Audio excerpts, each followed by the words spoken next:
अज़ीम। जज़ाकल्लाह। जो ऑफिसर्स आए हुए हैं वो अपना तारुफ करा दें। Mohammad Akhtar, additional finance secretary. Syed Kashif Hussain, director civil audit Punjab. Mushahid Baloch, deputy director civil audit Punjab.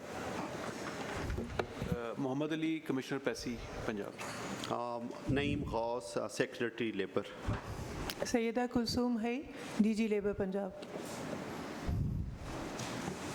Sir Qamar Riaz, director commercial audit.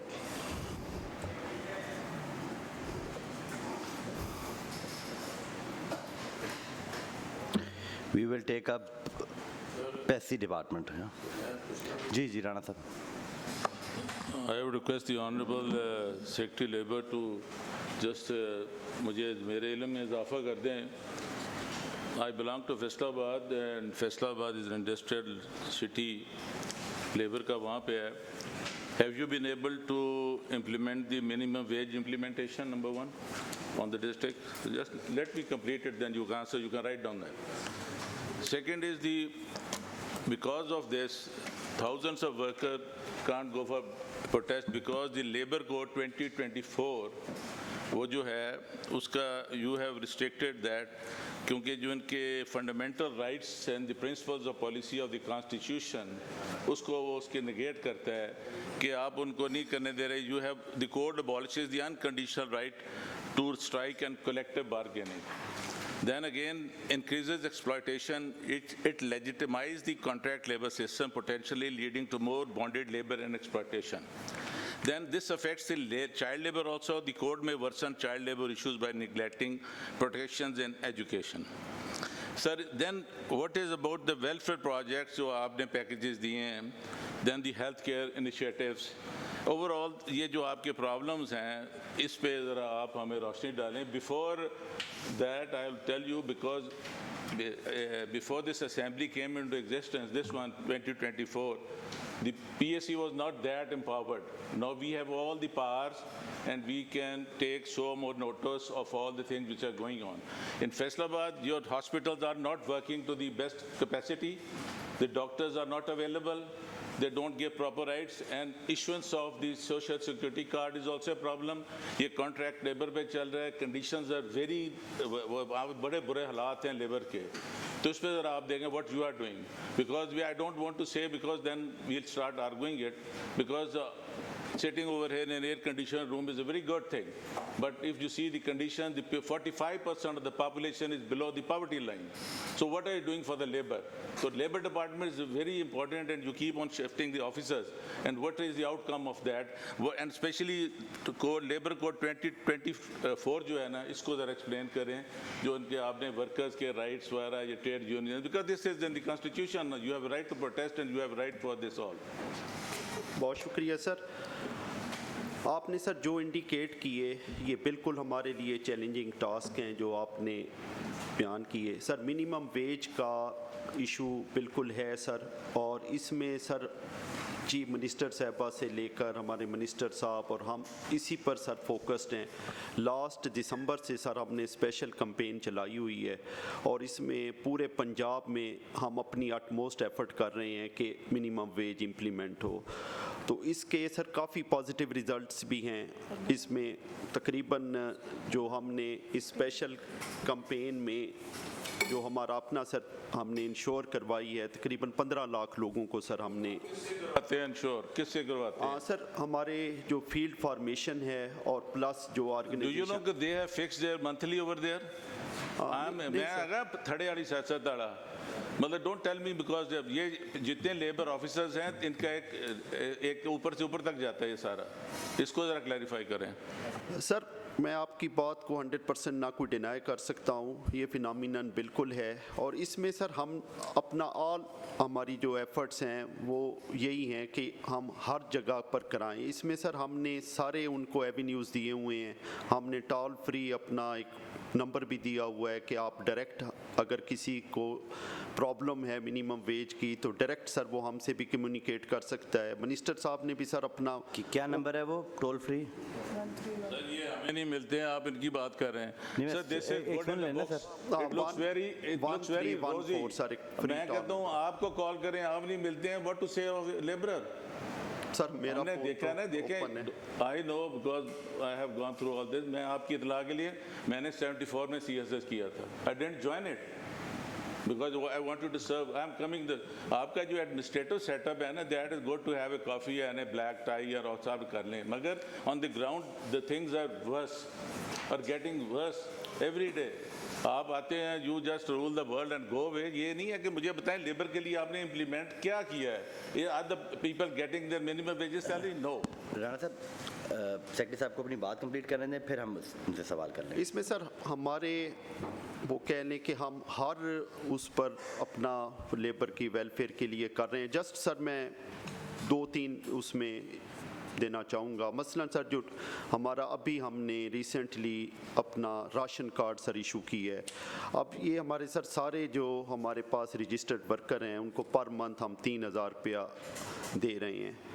तो अब यही कार्ड सर जो हम डिजिटल उसमें गए हैं, जो सर हमारे वो इंडिकेट कर रहे थे कि सोशल सिक्योरिटी कार्ड का इशू है, तो ये भी सर परमानेंटली एक किस्म का रिजॉल्व हो जाएगा, क्योंकि यही digital card sir for all purposes use होगा।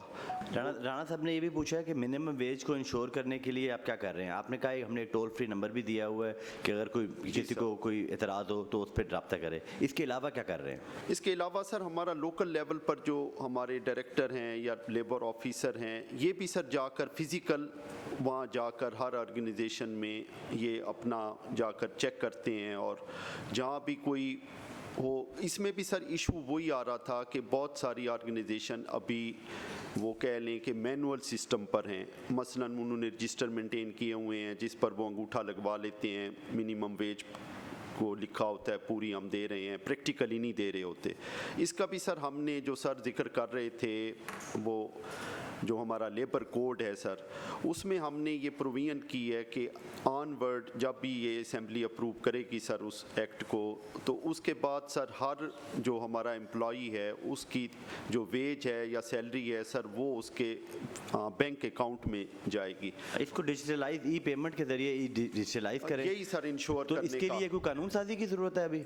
जी सर, अभी तक हमारे एग्जिस्टिंग लॉज में उसकी कोई प्रोविजन नहीं है, तो अभी जो इसको हमें टेकअप करना चाहिए। You don't need a special permission for that. That is their internal arrangement. Rules का issue है। Sir rule, they have to frame their own rules.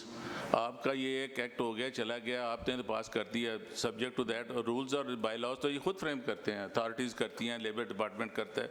असल इसकी इम्प्लीमेंटेशन है कि चाइल्ड अब्यूज़ जो हो रही है, चाइल्ड लेबर हो रही है, इसकी फैक्ट्रीज़ के लिए, because with due respect to all the officers, आप देखें कि ये this is not being implemented. Industries भी अपना ब्लैकमेल करते हैं, वो कहते हैं हम रखें ये पार्ट टाइम या उसको कॉन्ट्रैक्ट पे रख लिया कि जी, वो चीज़ें हैं कि to give a sense of security to the लोग जो लूमा पे काम कर रहे हैं या इंडस्ट्री पे भी कर रहे हैं, उनकी बहुत बुरी हालत है। बीइंग फ्रॉम द सिटी आप ऐसा करें, उसका कोई ऐसा सिस्टम लें, यू कैन इम्प्लीमेंट इट। आप क्या नहीं, हमने आपको कैश नहीं देना, you will go to your account. आप अगर ये पैसे जो हैं बेनज़ीर इनकम सपोर्ट प्रोग्राम वो थ्रू बैंक दे रहे हैं या दे रहे हैं, वो क्यों नहीं दे सकते हैं? That will have a better check on that, और they should have a minimum wages. तो उधर ये सर जो हमारा वो लेबर कोड है वो असेंबली में पेश हुआ है और अभी स्टैंडिंग कमेटी में सर अंडर डिस्कशन है, उस पर बड़ी थारो डिस्कशन हो रही है। हम उसको टेकअप ज़रूर करेंगे। दूसरा, राणा साहब का एक और क्वेरी थी जो मेरी भी क्वेरी है regarding labour unions. So current status क्या है? पंजाब में बैन है लेबर यूनियंस के ऊपर? नहीं सर, मैडम डीजी साहबा रजिस्ट्रार हैं इनकी। मैं बताती हूँ, रजिस्ट्रार्स हैं डिस्ट्रिक्ट लेवल पे जो हैं, जो रीजनल यूनियंस हैं जिनका परव्यू एक डिस्ट्रिक्ट तक है या डिविजनल लेवल पे, उसके रजिस्ट्रार हमारे डायरेक्टर्स हैं, जो डिविजनल डायरेक्टर्स हैं। वी गॉट 12 डिविजन्स, और जो पंजाब लेवल की उनकी रजिस्ट्रार मैं हूँ। तो definitely we are trying to encourage unionisation in Punjab. पहले था कि रिस्ट्रिक्शंस होती थी, लेकिन हम इनकरेज कर रहे हैं। बल्कि हमने पिछले साल पूरे पंजाब में पहली दफ़ा एक होम बेस्ड वर्कर्स की यूनियन रजिस्टर की और एक डोमेस्टिक वर्कर्स की यूनियन रजिस्टर की। तो we are trying to encourage unionisation in Punjab. How do you differentiate between home based workers and domestic workers? Home based workers वो हैं जैसे किसी सप्लाई चेन का हिस्सा है, जैसे आपके शहर में अगर कोई कढ़ाई कर रही है औरत और वो सप्लाई करी किसी शॉप को, तो there is a group of people, तो वो होम बेस्ड वर्कर्स है but they are not domestic worker वो है जो किसी के घर में घर पे काम कर रहा है, ठीक है, जी। समझ रहे। तो ये दो चीज़ें आपने और पूछी थी, मैं थोड़ा सा क्लैरिफाई करना चाहूँगी लेबर कोड के बारे में कि हम बिल्कुल किसी का राइट जो है वो टू स्ट्राइक उसको उसमें ख़त्म नहीं हो रहा है। ये एक मिस इन्फॉर्मेशन है जो स्प्रेड की गई है लेबर कोड के बारे में, बल्कि I think it's a very progressive law और हमने बहुत ज़्यादा उसके अंदर रिफॉर्म्स ऐड किए हैं जिसमें we are encouraging them to strike. और इसमें सबसे बड़ी बात जो हमने आई थिंक रिफॉर्म उसके अंदर डाला है वो ये कि इस वक्त जो प्रेजिस्टिंग लॉ है उसके अंदर अगर आप ट्रेड यूनियन एक्टिविटीज़ में इंगेज करते हैं तो आपको मालिक लीगली नौकरी से निकाल सकता है। तो लेबर कोड में के आने के बाद आप ट्रेड यूनियन एक्टिविटीज़ में इंगेज करने की बेसिस पे नौकरी से नहीं निकाले जा सकेंगे। तो ये एक बहुत बड़ा रिफॉर्म है मेरे ख्याल में। तो ये चाहे और ये कॉन्ट्रैक्ट का थोड़ा सा, सॉरी मैं ज़रा लंबा हो गया, आपने सवाल 2-3 पूछे थे। जो कॉन्ट्रैक्ट एम्प्लॉयज़ का आपने पूछा, contract employment is a reality all over Punjab. हर जगह जो प्रिंसिपल एम्प्लॉयर है, जैसे अगर किसी फर्म के थ्रू हायर कर रहे हैं, इवन आपके होटल्स हैं, कंपनीज़ हैं, वो किसी कंपनी के थ्रू सब कॉन्ट्रैक्टर के थ्रू अपनी लेबर ले रही है, हायर कर रही है, तो उसको रेगुलेट नहीं कर पा रहे हम और उनको वो चीज़ वो हुकूक नहीं मिल पा रहे हैं जो रेगुलर एम्प्लॉयज़ हैं वो करते हैं, उनको मिलते हैं। इसी तरह से एम्प्लॉयर्स जो है अपनी बचत करते हैं कि रेगुलर एम्प्लॉयज़ की तादाद कम रखते हैं और उनको जो है वो कम अच्छे पैसे मिलते हैं, सारे बेनिफिट्स मिलते हैं, और जो सब कॉन्ट्रैक्ट के थ्रू लोग आते हैं उनको वो बेनिफिट्स नहीं मिलते। तो उनको प्रोटेक्ट करने के लिए हमने उनको ऐड किया है और ये कहा है कि जी जो अगर आप किसी कॉन्ट्रैक्टर के थ्रू हायर करते हैं तो उसको भी वो बेनिफिट्स मिलना उस कॉन्ट्रैक्टर का फ़र्ज़ है और उसकी ज़िम्मेदारी अल्टीमेटली प्रिंसिपल एम्प्लॉयर की है कि अगर आपने किसी के साथ कॉन्ट्रैक्ट किया तो आप इंश्योर करें कि वो अपने वर्कर्स को जो आपको सप्लाई कर रहा है तमाम बेनिफिट्स दे। तो this is what we have done. Chairman साहब, द इशू इज़ नॉट कि वो प्रोटेस्ट करते हैं, नोबडी इज सो मतलब कि इतना पागल नहीं है कि वो सड़कों पर आ जाए, because when they don't get their rights and duties तो करते हैं पूरी अपनी, जब राइट्स ही मिलते हैं they don't have any option to come out. So a peaceful protest is allowed under the constitution also. And not stopping them. कहीं इस law में कहीं stop नहीं किया गया. But you have to implement law is just a basic document. There is nothing, either there is a good human being or bad human being, there is nothing in between.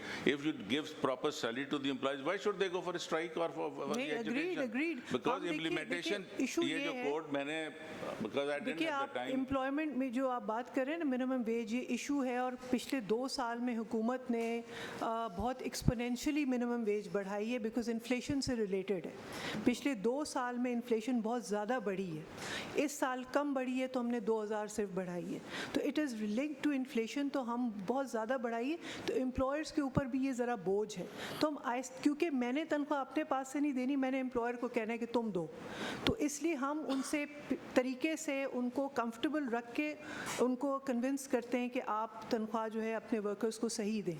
अब किस work, मैं ये भी नहीं चाहती हूँ या हम ये भी नहीं चाहते हैं कि जी लोग बिजनेस बंद कर दें कि जी मेरा खर्चा हम नहीं कर पा रहे हैं, we can't afford this kind of pay. तो ये भी हमारे लिए चैलेंज है, but we try to convince them, और हम हर महीने जो है अराउंड 1.5 से 2 लाख लोगों को ऑल ओवर पंजाब दिलवा रहे हैं Aahista Aahista, but it's an evolving process. It is an evolving process, but the point is very simple again. 45% of the population is going below poverty line. So how to improve that? आपका कह रहे हैं you are gradually improving the system. How much have you improved for that? आप देखिए ना, आप कह रहे हैं implementation. In fact, the implementation of the law is the basic fundamental principle. अगर आप उसको fundamental principle ये है कि law implement करेंगे, just like dispensation of justice.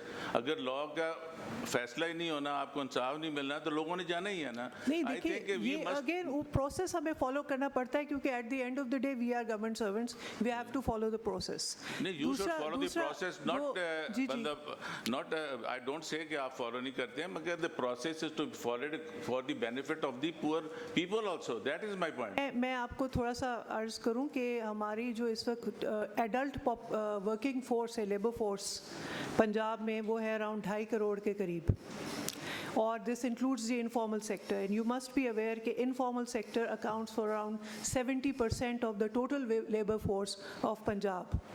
अब वो जो चीज़ है वो उसके दो बहुत क्रूशल सेक्टर्स एग्रीकल्चर सेक्टर और कंस्ट्रक्शन सेक्टर हमारे एम्बिट में नहीं है इस वक्त, तो उसको हम रेगुलेट नहीं करते, तो बहुत सारे वर्कर्स जो हैं लेबर डिपार्टमेंट के एम्बिट से भी बाहर हैं।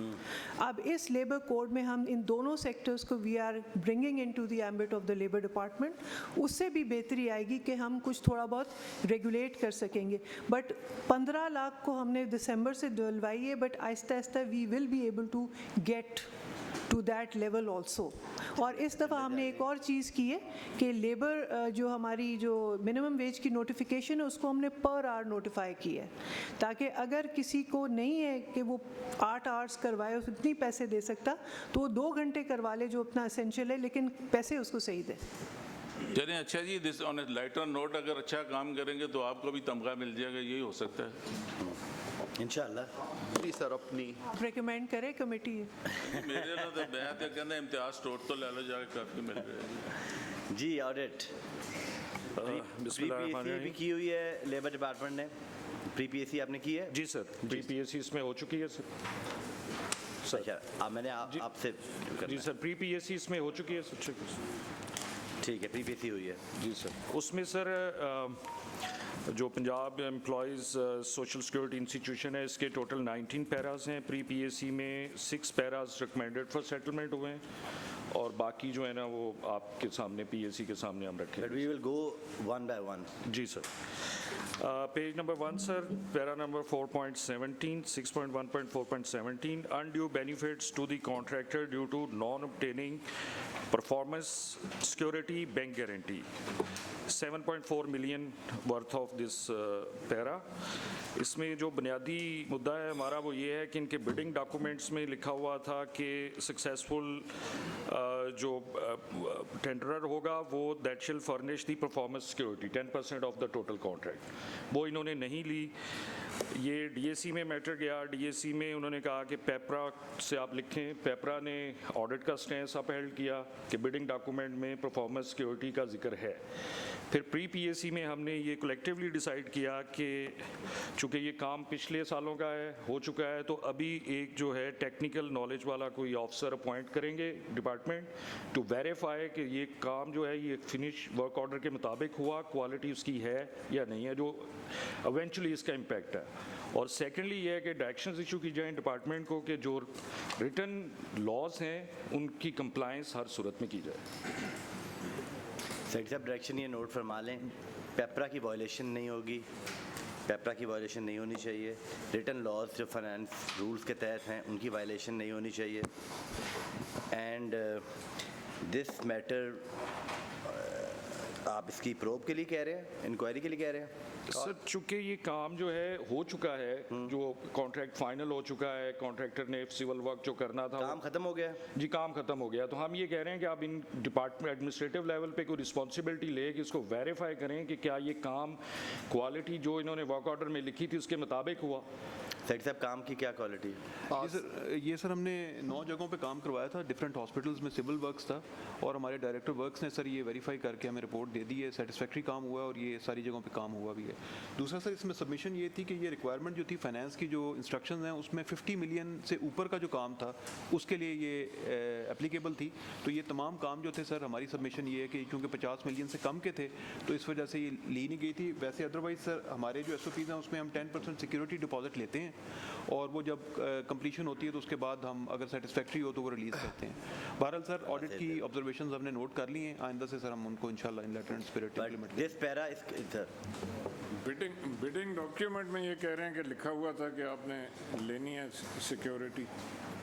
नहीं सर, बिडिंग डॉक्यूमेंट हमने जो अखबार इश्तिहार भी दिया था उसमें 50 मिलियन की अमाउंट जो है वो मेंशन्ड होती है सर, तो ये चूंकि अमाउंट 50 मिलियन से ज़्यादा की नहीं थी तो इस वजह से नहीं ली गई, वरना अदरवाइज। सर जो बिडिंग डॉक्यूमेंट्स हैं उसकी 2 कंडीशंस होती हैं, वन इज़ जनरल कंडीशंस जो कि कोई नहीं चेंज कर सकता और अदर इज़ स्पेशल कंडीशन, तो उसमें अमाउंट का जिक्र नहीं है। ये हमने प्री-पीएसी लेवल पे सारा रिकॉर्ड देख के ट्रैश किया था हमारे पास। एक और चीज़ भी है इसके अंदर कि जो बिलो आए हैं बिड से लेस देन 5%, उसकी ली है इन्होंने परफॉर्मेंस गारंटी? सर उस पर सर हम 10% सिक्योरिटी डिपॉजिट सब पे लेते हैं, तो वो हमने सिक्योरिटी डिपॉजिट लिया। बट इनका सर जो ऑडिट की ऑब्जर्वेशन है सर, वो सर परफॉर्मेंस गारंटी की, परफॉर्मेंस सिक्योरिटी की बात कर रहे हैं। वो 50 मिलियन से ऊपर के लिए अप्लाई करता है, जो फाइनेंस की का एक नोटिफिकेशन है, उसको हम ऑब्जर्व कर रहे थे sir. Sir with your permission, वो ये था हमारा जो स्टैंस था, वो ये था कि आपने कोई भी काम करवाना है तो उसकी जो परफॉर्मेंस क्वालिटी है, बिडिंग डॉक्यूमेंट में कहीं 50 मिलियन नहीं लिखा हुआ, वो उसमें सिर्फ लिखा हुआ है कि वेयर एवर एप्लीकेबल। तो हमारा स्टैंस ये था कि आपने, अच्छा फिर जब इन्होंने पेमेंट की है तो फिर उसकी ये परफॉर्मेंस सिक्योरिटी काटते रहे हैं, तो वो क्यों काटी उसकी अगर ज़रूरत नहीं थी तो? सेक्रेटरी साहब, this is a matter of poor financial management on the behalf of the department. ये आप नोट फरमाएं, डिस्प्लेजर नोट फरमाएं। और आपने क्योंकि PPAC में इसको किया है डिसाइड, तो इसको फाइनेंस इसको रेगुलराइज करना होगा। और सर कोई इसमें सर इसमें इस तरह कोई का सिलसिला नहीं फाइनेंशियल इरेगुलरिटी या गवर्नमेंट को लॉस का कोई क्वेश्चन अराइज नहीं होता। क्वेश्चन तो राइज नहीं हुआ, लेकिन और मैनेजमेंट खराब है। अमाउंट सर इतनी है जिस पे ये सिक्योरिटी डिडक्ट करना ज़रूरी नहीं था, गारंटी लेना ज़रूरी नहीं था। ठीक है, तो फिर इसको रेगुलराइज करें, मैं सेटल करें? सेटल सर, सेटल करें sir. So next on page 3, 6.1.4.9, loss due to not inquiring into excessive contribution claim 15.3 million.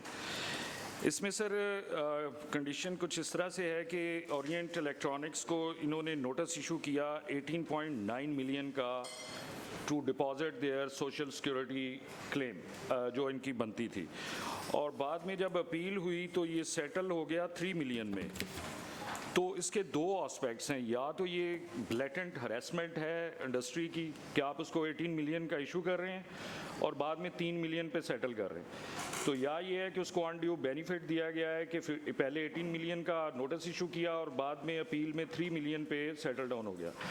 तो इसकी DAC हुई थी, उन्होंने कहा था कि आप इसको प्रोब करें, और PAC ने BA डिसाइड किया था कि कमिश्नर हिमसेल्फ जो है ना, इसको चूँकि ये बैक डेट का मामला है तो इसको हिमसेल्फ वो वैलिडेट करें, और इसकी जो रीजंस हैं कि ये ऐसा क्यों हुआ कि पहले आप नोटिस 18 मिलियन का इशू किया और बाद में। ये क्या मामला है सर इसमें ऑडिट की बिल्कुल सर ये ऑब्जर्वेशन ठीक है सर। 18.9 मिलियन की सर इनिशियल जो हमारा एरिया ऑफिसर था उसने सर इन पर लाइबिलिटी बनाई थी, बट सर उसमें बुनियादी तौर पे रिकॉर्ड ना प्रोड्यूस करने की वजह से उसने ये अमाउंट, जब हमने सर इसको फर्दर एग्जामिन किया। रिकॉर्ड किसने प्रोड्यूस नहीं किया? सर सॉरी 18 ये सर जो ऑर्गेनाइजेशन की ओरिएंट वाले, उन्होंने कहा सर ये आग में जल गया सर, उन्होंने रिकॉर्ड ना दिखाया तो हमारे ऑफिसर ने अपनी वो प्रिजम्पशन पर कैलकुलेट करके 18 मिलियन उन पर लायबिलिटी की कि आपका इतना बनता है आप दें, तो वो ऑर्गेनाइजेशन सर अपनी एज पर एक्ट वो अपील में गई। वो अब कहते हैं कि ज़ाहिर बात है आपने किस तरह असेस किया इसको? उधर जाकर उन्होंने अपना रिकॉर्ड दिखाया और या जितना भी अपना वो केस किया होगा, तो वहाँ ये 18 मिलियन से वो होकर 3 मिलियन वो एज सच हुआ कि ये इनकी लायबिलिटी बनती है। तो ये इनकी ऑब्जर्वेशन थी कि 18 से 3 कैसे हो गया। इसमें सर मैंने इस खुद इसको मामले को देखा। आप ना, मुझे समझ आ गई इस मामले में, लेकिन डिपार्टमेंट की अपनी कोताही है कमिश्नर साहब। डेफिनेटली सर उस अफसर की कोताही है कि उसने, आप सर इसकी एक प्रोब करें इसका।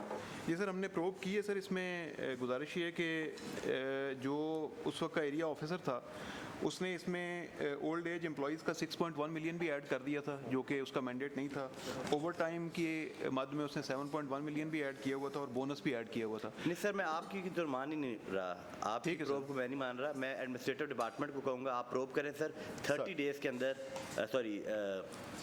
90 डेज़ के अंदर इसकी रिपोर्ट आपने हमें देनी है।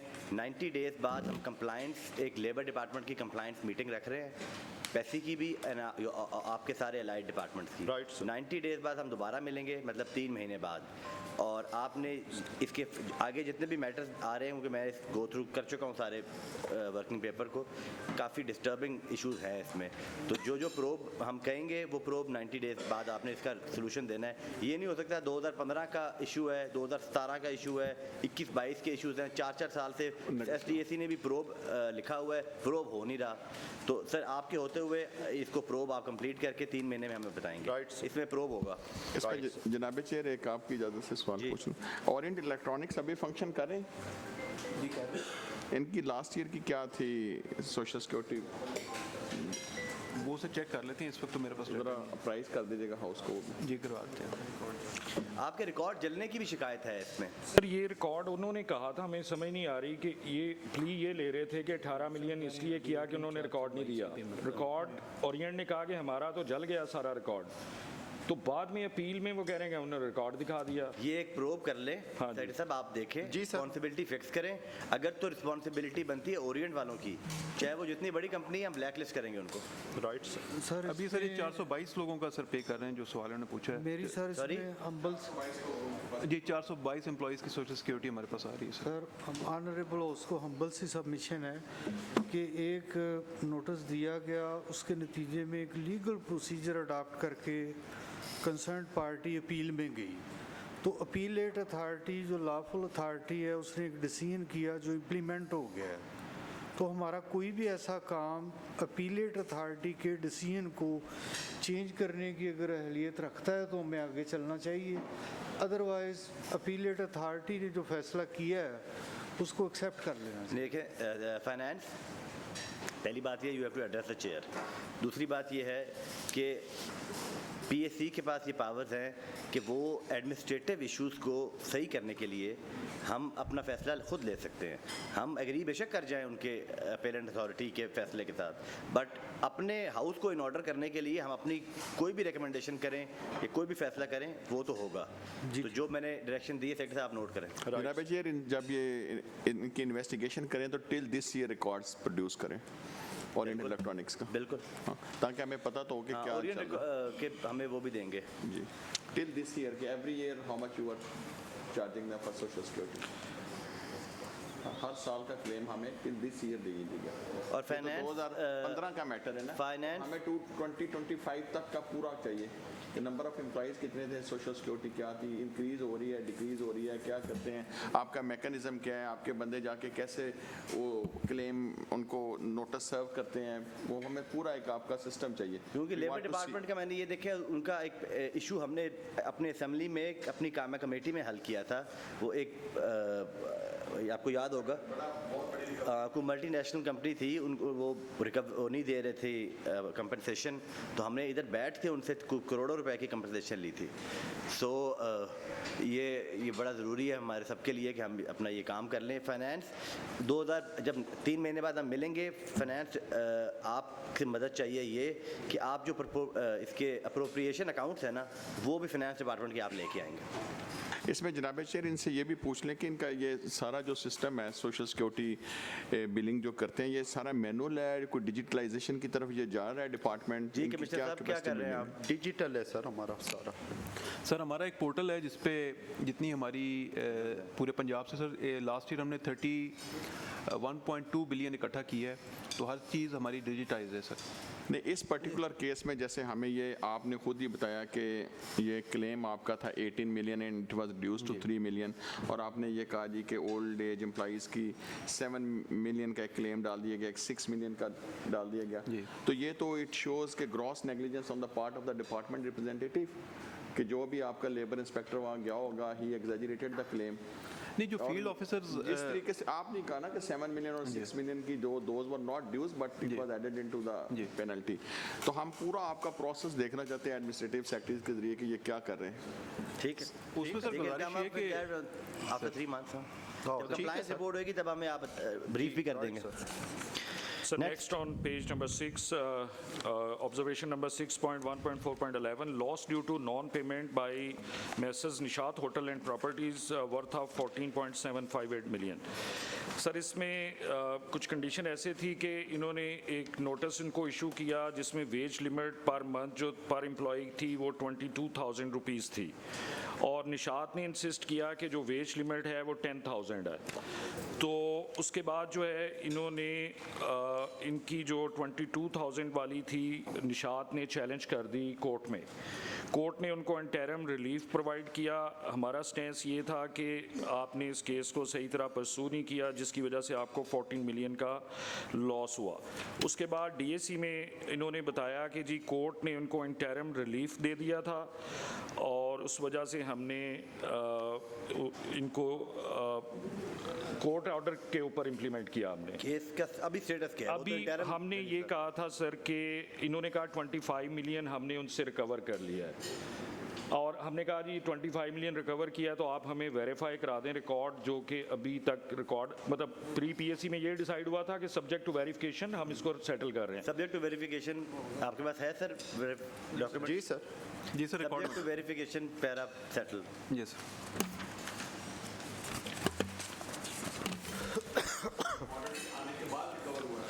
जी सर, इन्होंने हमने अभी कहा था कि कोर्ट का ऑर्डर हम पढ़ेंगे फिर हम वेरीफाई करेंगे कि कोर्ट ने क्या इनको रिलीफ दिया था और जो आपने रिकवर किया, क्योंकि अब उसमें नेक्स्ट 5 ईयर भी शामिल हैं।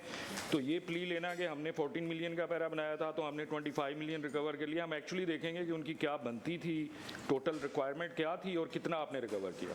बट अब जब कोर्ट ने इंटरवीन करके कोर्ट ने डिसाइड कर दिया तो we will abide by that.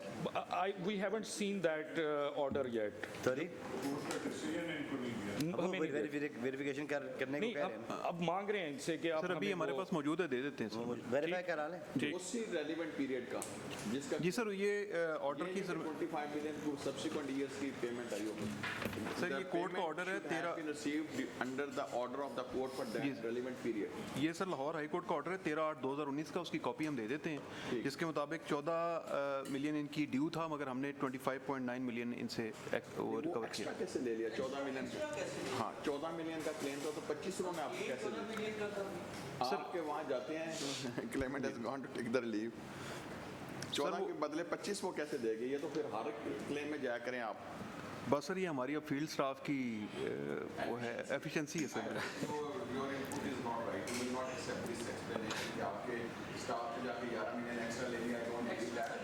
Sir उसकी मैं आपको इस वक्त जो प्रेजेंट सिचुएशन है सर। एक मिनट सर हाई कोर्ट ने, आपने हाई कोर्ट में प्ली की, उन्होंने हाई कोर्ट में प्ली की कि हमारा बनता नहीं है। जी सर, हमारा 14 मिलियन ही नहीं बनता। जी सर। कोर्ट ने कहा 25 मिलियन भरे। ये कौन सी अदालत है सर, भाई? कोर्ट ने कहा 14 मिलियन पे उनको रिलीफ दिया, हमने उनसे सर 25 मिलियन रिकवर कर लिया सर। अच्छा, आपने अब 25 हमारे recover कानून में ये है कि अगर एक्सेस अमाउंट हो तो वो 6 महीने में रिफंड क्लेम कर सकते हैं। ठीक है। तो उन्होंने 6 महीने में क्लेम नहीं किया तो लिहाजा वो अब हमारे उसमें आ गए सर, अकाउंट में आ गए सर पैसे। फाइनेंस ऐसी मिसाल कभी हमारे सामने आई है? ये बड़ी नई बात हमने सुनी आज। सर पैसे रिकवर किए हैं किराया कराना तौर पे वो ज़्यादा पैसे जमा करा रहे हैं और मांग भी नहीं रहे। कल को अगर वो कल को उनको याद आया तो वो ऐसे, अब तो टाइम बार हो गया केस तो। ठीक है, ये ऑर्डर दे दें सर। अब यूँ करें सेक्रेटरी साहब, sir you and audit department go through these documents and after 3 months 90 days हमें इसका बताएं कि इसके क्या ठीक है स्टेटस है।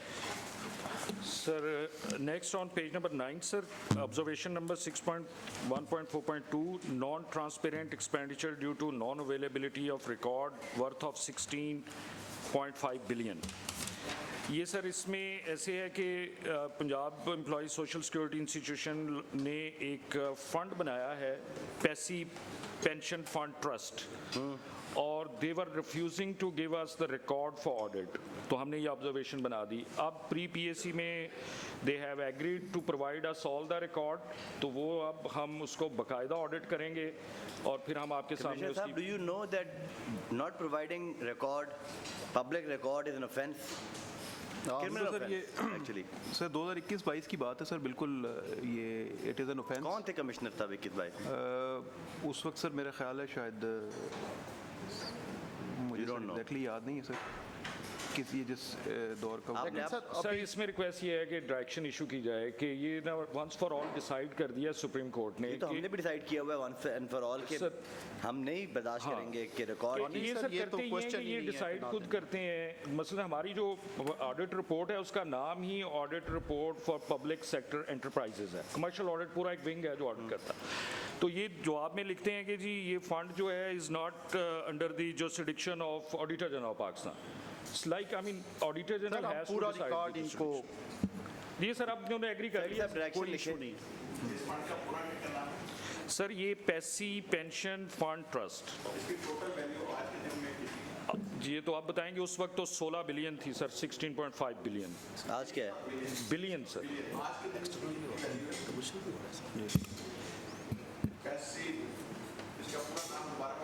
पैसी पेंशन फंड ट्रस्ट।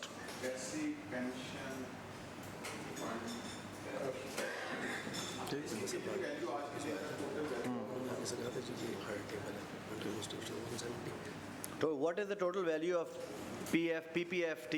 अभी सर 35 बिलियन के करीब है तकरीबन। 35 बिलियन। 35 billion sir. और इस ट्रस्ट का बोर्ड ऑफ गवर्नर कौन है?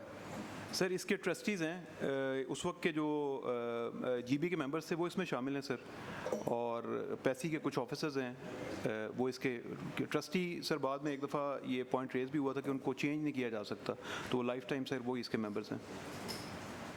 गवर्नमेंट का कौन सा मेंबर है पैसी के अलावा? इलेक्टेड कौन है रिप्रेजेंटेटिव इसमें? उसमें सर नहीं, इलेक्टेड रिप्रेजेंटेटिव उस वक्त जो जीबी के मेंबर्स से ज़्यादा उसमें सर वही हैं। बड़ी अनफेयर डिस्ट्रीब्यूशन है।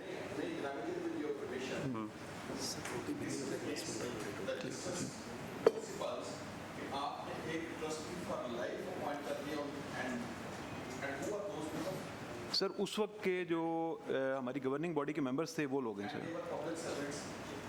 नहीं सर, पब्लिक सर्वेंट तो उस तरह से डेफिनेशन में वो शायद नहीं आते।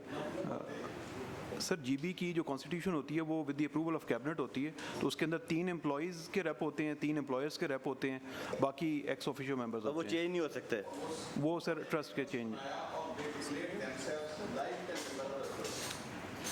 सर वो ट्रस्ट की या it is under which law? Cabinet का कोई अप्रूवल है? नहीं सर, ये ट्रस्ट का जो लॉ है जिसके तहत ट्रस्ट डीड्स रजिस्टर होती हैं उसके अंदर ट्रस्टी फॉर लाइफ टाइम होता है सर। ये हमने फाइनेंस को एक लेटर भी लिखा था। ये बेसिकली स्टैंडिंग कमेटी में एक ऑब्जर्वेशन आई थी कि जी आप उनको चेंज करें, तो हमें सर फाइनेंस की इस पे रेगुलेशन विंग की जो ओपिनियन आई है उसमें ये है कि ये लाइफ टाइम है, इनको आप चेंज नहीं कर सकते sir. Sir yo with your permission से मैं किसमें ऐड करना चाहूँगा, यही हम मांग रहे थे इनसे कि ये जो फंड ट्रस्ट आपने कायम किया है उसकी क्या बेसिस हैं, because they have to consult government of Punjab through their boards. Finance को भी इन्होंने करना है कि अगर ये फाइनेंशियल मैटर्स के लिए कुछ इस तरह फंड बनाते इन हैं। प्रिंसिपल तो ये खुद एक फंड है, पैसी खुद एक फंड है जिसने रखा हुआ है पैसा सरकार का और खर्च भी उसी के ऊपर कर रहे हैं, तो इन्होंने आगे एक फंड बना दिया सर, जनाब चेयर विद उसको योर इससे अलहदा परमिशन, कर दिया है। ये आप can you imagine the nature of this para? We have 35 billion in their account. 35 billion life time trustees की डिस्क्रिप्शन पे ये फंड चला गया, और वो आप किधर इन्वेस्ट करते हैं वो trust? You must use this trust fund for investments as well. जी सर, वो हम इन्वेस्टमेंट मेनली तो सर ये हम उसका ऑडिट आप करते हैं, कमर्शियल ऑडिट? सर वही तो कह रहे हैं, हमें ये रिकॉर्ड नहीं दे रहे। सर, हमने सबसे पहले इनसे ये मांगा था कि इसकी इंसेप्शन जो है फंड की, पैसी के ऑडिट के दौरान हमें पता चला कि ये फंड ट्रांसफ़र हो रहे हैं ये पेंशन ट्रस्ट फंड में, तो हमने कहा जी ये पेंशन ट्रस्ट फंड का रिकॉर्ड प्रोवाइड करें कि आपने ये किस बेसिस पे किया है, तो वो रिकॉर्ड नहीं दिया गया उस वक्त। ये 20-21 में बना था फंड? ये सर मेरे ख्याल 19 में बना है सर, एग्जैक्टली 19 में।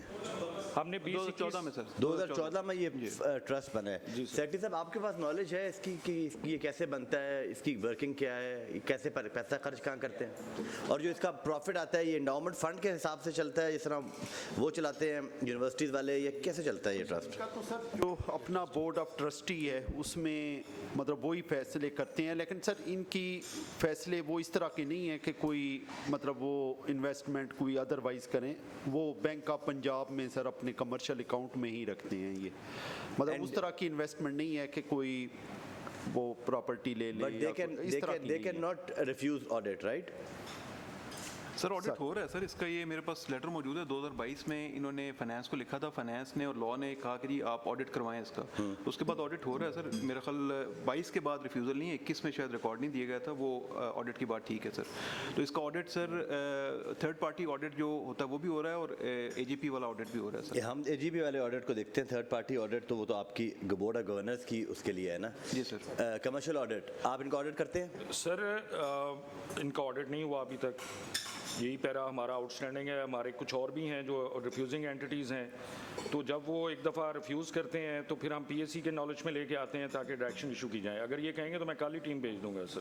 कल भेजें सर इनका कमर्शियल ऑडिट आप करें, जी सर, फोरेंसिक ऑडिट करें। Forensic audit, okay sir. वो उसकी भी और हम सर आपको पेश कर देंगे सर। इस पैरा की सेक्रेटरी साहब आप खुद भी इंक्वायरी करें। जी राइट सर। ठीक है sir, and you have 90 days sir. Trust की पूरी डिटेल्स भी आए हमारे सामने। ये सर नेक्स्ट पैरा जो है ये जो कंट्रीब्यूशन थी, पेंशन कंट्रीब्यूशन बाय पैसी टू पीपीएफटी, ये इन्होंने 3 बिलियन की थी उसमें, और उसका पैसी ने रिकॉर्ड हमें दे दिया था, वेरीफाई करा दिया था, वो हमने देख लिया, डेबिट क्रेडिट हो गया, तो रिकमेंडेड फॉर सेटल कर दें। अच्छा सर, ये नेक्स्ट ऑब्जर्वेशन है 4.3 पेज नंबर 13 पे, irregular posting of PESSI employee as secretary PESSI pension fund trust. ये सर इसमें मुद्दा ये है हमारा कि इनका पैसी का अपना ही एक एम्प्लॉय है, वो पेंशन फंड ट्रस्ट में इन्होंने डेपुटेशन बेसिस पे उसको अपॉइंट कर दिया, जो कि इरेगुलर है। As secretary, as a secretary to the board member change करते नहीं है, सेक्रेटरी चेंज करते रहते हैं सर। ये रेगुलर है ना, अगर इन्होंने डेपुटेशन पे भेजना था तो थ्रू एडमिनिस्ट्रेटिव डिपार्टमेंट भेजना था, वो सेक्रेटरी ने डिसाइड करना था कि ये बंदा एक ऑर्गेनाइजेशन से दूसरी ऑर्गेनाइजेशन में जा रहा है। What is this? What's happening in your department? ये सर पुराना है, अब इसको सर इसको भी हम आपको अप्राइज कर देंगे सर, इसको भी हम प्रूव कर लेते हैं अगर।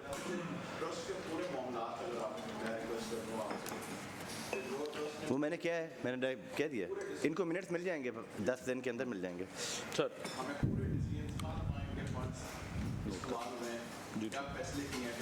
ठीक है sir. But there was no salary, no extra salary was drawn. Deputation allowance दिया गया सर। सर ये 2,44,000 रुपए उसको एक्स्ट्रा पे किए गए थे डेपुटेशन अलाउंस की मद में सर। तो ये सर बंदा 2024 में रिटायर हो चुका है सर। तो बाकी सर जिस तरह हाउस हमें इंस्ट्रक्ट करेगा सर, हम we will follow the instructions sir. Finance आपकी क्या इनपुट है इसके? सर डेपुटेशन पे इसने सर्व किया और डेपुटेशन अलाउंस लिया है, और इस वक्त रिटायर भी हो चुका है। तो मेरा ख्याल है कि इसको फर्दर मामले को आगे ले जाने की बजाय बेहतर होगा कि इसे माफ़ी दे।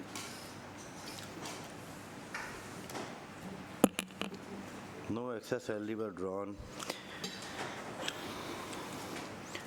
Okay, I will settle this para, but with an observation that this is a bad practice.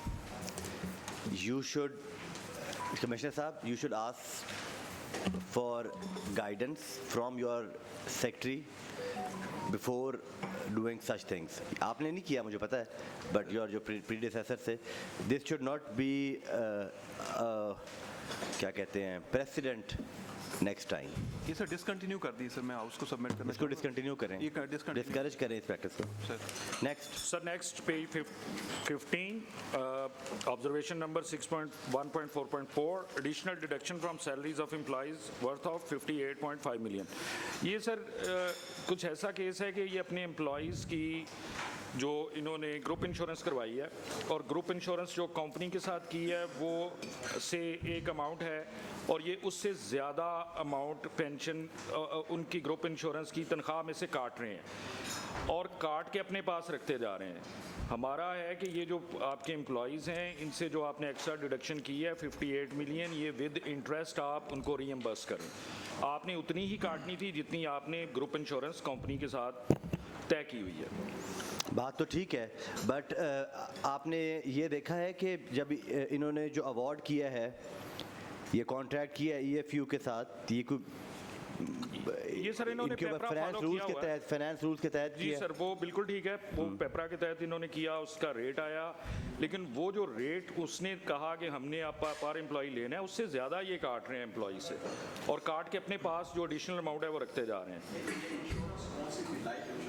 ये ग्रुप इंश्योरेंस, ये ग्रुप इंश्योरेंस की क्या कैटेगरी होती है सर? वो इसमें sir in case of death अगर ड्यूरिंग सर्विस सर इसमें ग्रुप इंश्योरेंस में सारी चीज़ कवर होगी मेरे ख्याल में। सर इसमें जो ग्रुप इंश्योरेंस गवर्नमेंट की उसमें मिलती है sir in case of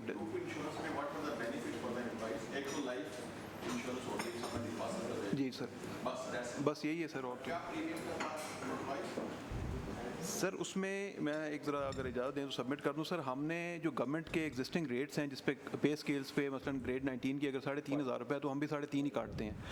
government जो है वो स्टेट लाइफ को देती है ये आगे ग्रुप इंश्योरेंस, हमें चूँकि उससे कम रेट आया तो वो डिफरेंशियल आ गया। अब वो एक्सेस अमाउंट 6 करोड़ 80 लाख रुपए इस वक्त हमारे पास पड़ी हुई है। तो इसमें सर हमारी सबमिशन ये है कि हमारी governing body is the competent forum, हम ये 6 करोड़ 80 लाख का जो यूटिलाइजेशन है या तो हम उनको रिफ़ंड कर देते हैं या उनके नेक्स्ट ईयर्स में डिडक्शन जो है जिन लोगों की हुई हुई है उनको डिडक्शन उनकी हम नहीं करेंगे। तो जैसे हमें GB सर अप्रूव करेगी हम ये नेक्स्ट अपनी मीटिंग में सर प्लेस कर देंगे before the governing body sir. वो तो आपका काम है, आप जैसे मर्जी करें करना चाहें, बट एक जो ऑडिट का ऑब्जेक्शन है उसको एड्रेस करना है हमने।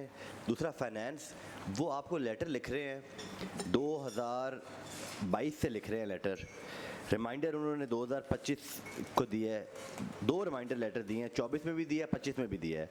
कम से कम फाइनेंस डिपार्टमेंट डिफरेंट डिपार्टमेंट्स की जो क्वेरीज हैं वो विद इन 6 मंथ्स तो उनको रिप्लाई कर दिया करे।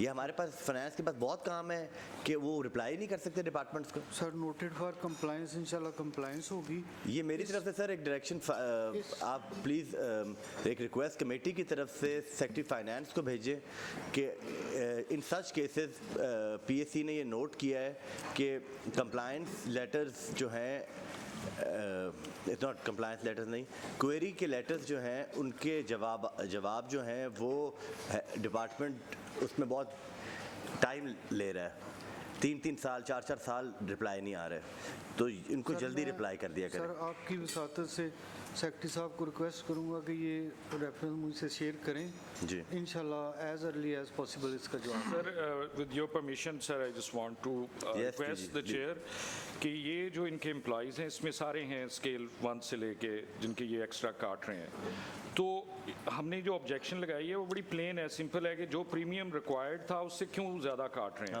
तो आई थिंक कि आप इनको इन पे मत छोड़ें, इन पे छोड़ा तो ये फिर फंड कहीं यूटिलाइज कर लेंगे, आप कहेंगे रीइंबर्स करें एम्प्लॉइज़ को, वो खुश हो जाएंगे विद इंटरेस्ट।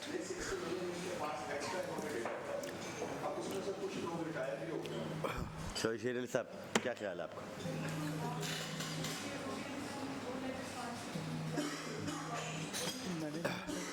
मैंने बोल दिया है नहीं वो अगर रिफंड कहते हैं तो हम रिफंड कर देंगे ना।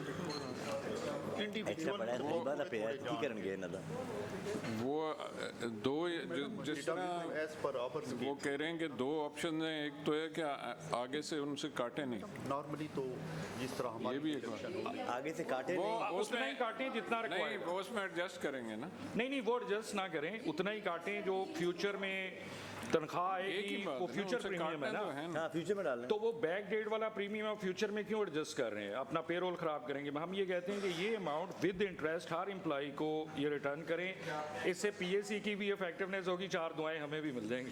कमिश्नर साहब do you want to contest it? Secretary साहब do you want to contest the argument? Sir हमें सर हमें कोई इशू नहीं है सर। आप रीइंबर्स करेंगे ठीक सर। एंड इन 90 डेज जब रीइंबर्स करेंगे आप तो आफ्टर कंप्लायंस रिपोर्ट में आप इसका बताएंगे हमें। Right sir. जी सर हमारे कमर्शियल अकाउंट में पड़े हुए हैं, तो जो हमें BOP से आया होगा इंटरेस्ट को हम दे देंगे सर। कोई सर उनको भी उनके अकाउंट में ट्रांसफ़र कर देंगे जी उनको। सर ये कैलकुलेट करना पड़ेगा, ये अपना नहीं बताया जा सकता। चाटा साहब जो नेकी करते हैं ना तो उसको काउंट नहीं करते, वो अगले जहां नहीं काउंट करेंगे। पैरा सेटल करते हैं DG साहब? सर पैरा सेटल करते हैं subject to this. Subject to this sir next on page 16 sir irregular dual benefits granted to officers. अच्छा सर ये मैं आपकी अटेंशन चाहता हूँ इस मामले पे कि गवर्नमेंट ऑफ पंजाब ने एक एग्जेक्टिव अलाउंस जारी किया है ऑफिसर्स के लिए, एडमिनिस्ट्रेटिव पोस्टों पे जो होते हैं। अब ये होता है कि वो उसका बुनियादी मकसद ये था कि जो सेक्रेटरीट में लोग काम करते हैं उनको एक एक्स्ट्रा बेनिफिट दिया जाए, क्योंकि वो फील्ड में नहीं होते तो उनका उस तरह से शायद और बेनिफिट्स नहीं मिलते। लेकिन अब प्रैक्टिस ये होती जा रही है कि लोग जो मुख्तलिफ ऑर्गेनाइजेशन में जिस तरह से हेड ऑफिस अलाउंस है वो भी ड्रा कर रहे हैं, इस केस में यही हुआ है कि ऑफिसर्स हेड ऑफिस अलाउंस भी ड्रा कर रहे हैं और एग्जीक्यूटिव अलाउंस भी ड्रा कर रहे हैं। तो आई थिंक कि इनको वंस फॉर ऑल इस इशू को हम सेटल कर दें तो हमारे लिए बड़ी आसानी होगी कि आइदर तो ये सबको जारी कर दिया जाए एग्जीक्यूटिव अलाउंस, अगर डिस्पैरिटी ख़त्म करें ऑफिसर्स के दरमियान। ऑफिसर्स हर वक्त स्ट्रगल करते रहते हैं कि जहाँ पे एग्जीक्यूटिव अलाउंस है हमें वहाँ पे जाना है, तो ये है इशू। मैं जितना भी डीजी साहब आपसे एग्री करूं, ये मेरा मैंडेट नहीं है, फाइनेंस आपका मैंडेट है। फाइनेंस आपसे ये लेटर में सवाल भी कर रहे हैं, आप इनको जवाब भी नहीं दे रहे। सर इन्होंने 2 दफ़ा रिमाइंडर्स भी दिए हैं। पहला लेटर इन्होंने 2022 में आपको भेजा है, फिर 24 में भेजा है, फिर 25 में भेजा है। सर इनका जवाब इंशाल्लाह देते हैं। नहीं सर, इसमें फाइनेंस का जवाब आया हुआ है सर। इसमें 8/2/2018 को सर फाइनेंस ने हमें ये जवाब दे दिया था कि आपकी governing body is the competent forum, आप अपनी जीबी में ले जाएं। 2018 का तो ये ऑडिट ही नहीं है, 2018 का तो ये पैरा ही नहीं है सर। उससे पहले ये चीज़ ऑलरेडी फाइनेंस के साथ टेकअप हुई तो फिर आपने लेटर क्यों लिखा डिपार्टमेंट ने फाइनेंस को? उस वक्त सर एग्जीक्यूटिव अलाउंस शायद नहीं था, ये हेड ऑफिस अलाउंस की उसमें इनको दिया गया था सर। उसके बाद सर हम फाइनेंस की जो इंस्ट्रक्शंस थी उसके मुताबिक जीबी में लेके गए और हमारी सर 2018 में जो जीबी हुई थी 137 जीबी, उसमें सर ये एजेंडा वहाँ से अप्रूव करवाया गया था। तो सर ये जो अलाउंस है ये जीबी की अप्रूवल से दिया जा रहा है सर। आपकी 21 की एसडीएसी ने ये फैसला किया था कि हम फाइनेंस से इसकी ले लेते हैं। सर हम फाइनेंस से फ्रेश इनकी ओपिनियन ले लेते हैं सर। जिस तरह फाइनेंस तो सर आपको 3 साल उन्होंने आपको डायरेक्शन नहीं दी, अब 3 महीने में दे देंगे। दे देंगे। अब अभी तो ये तो डीजी मॉनिटरिंग है अपना एएस ठीक एएस मॉनिटरिंग है इनको। अर्ली रिप्लाई दे देंगे। ठीक। एफडी आप इनको फाइनेंस डिपार्टमेंट आप इनको काइंडली 3 महीने से पहले इनको जवाब दे दें ताकि कंप्लायंस के अंदर ये लेके आएँ। Para is defer till that. So next on page 18, 4.6, wasteful expenditure incurred on lab tests. ये सर हमने वेरीफाई कर लिया रिकॉर्ड, वो टेस्ट वर मैंडेटरी, तो ये रिकमेंडेड फॉर सेटलमेंट है सर। सेटलमेंट कर दें और इसी में मैंने लिखा भी हुआ है, ये नोट भी कर लें finance department, all clarification pending with FD be decided in 1 year। ठीक है।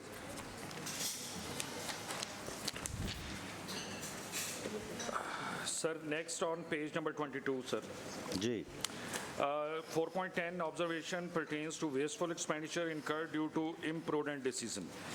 अच्छा सर, इसमें ये हुआ कि हमें एक कॉन्ट्रैक्ट मिला इनके डॉक्यूमेंट में से 21.589 मिलियन का, जिसमें इन्होंने एक डेवलपमेंट करनी थी, बावलपुर के अंदर एक गायनी सेंटर बनाना था।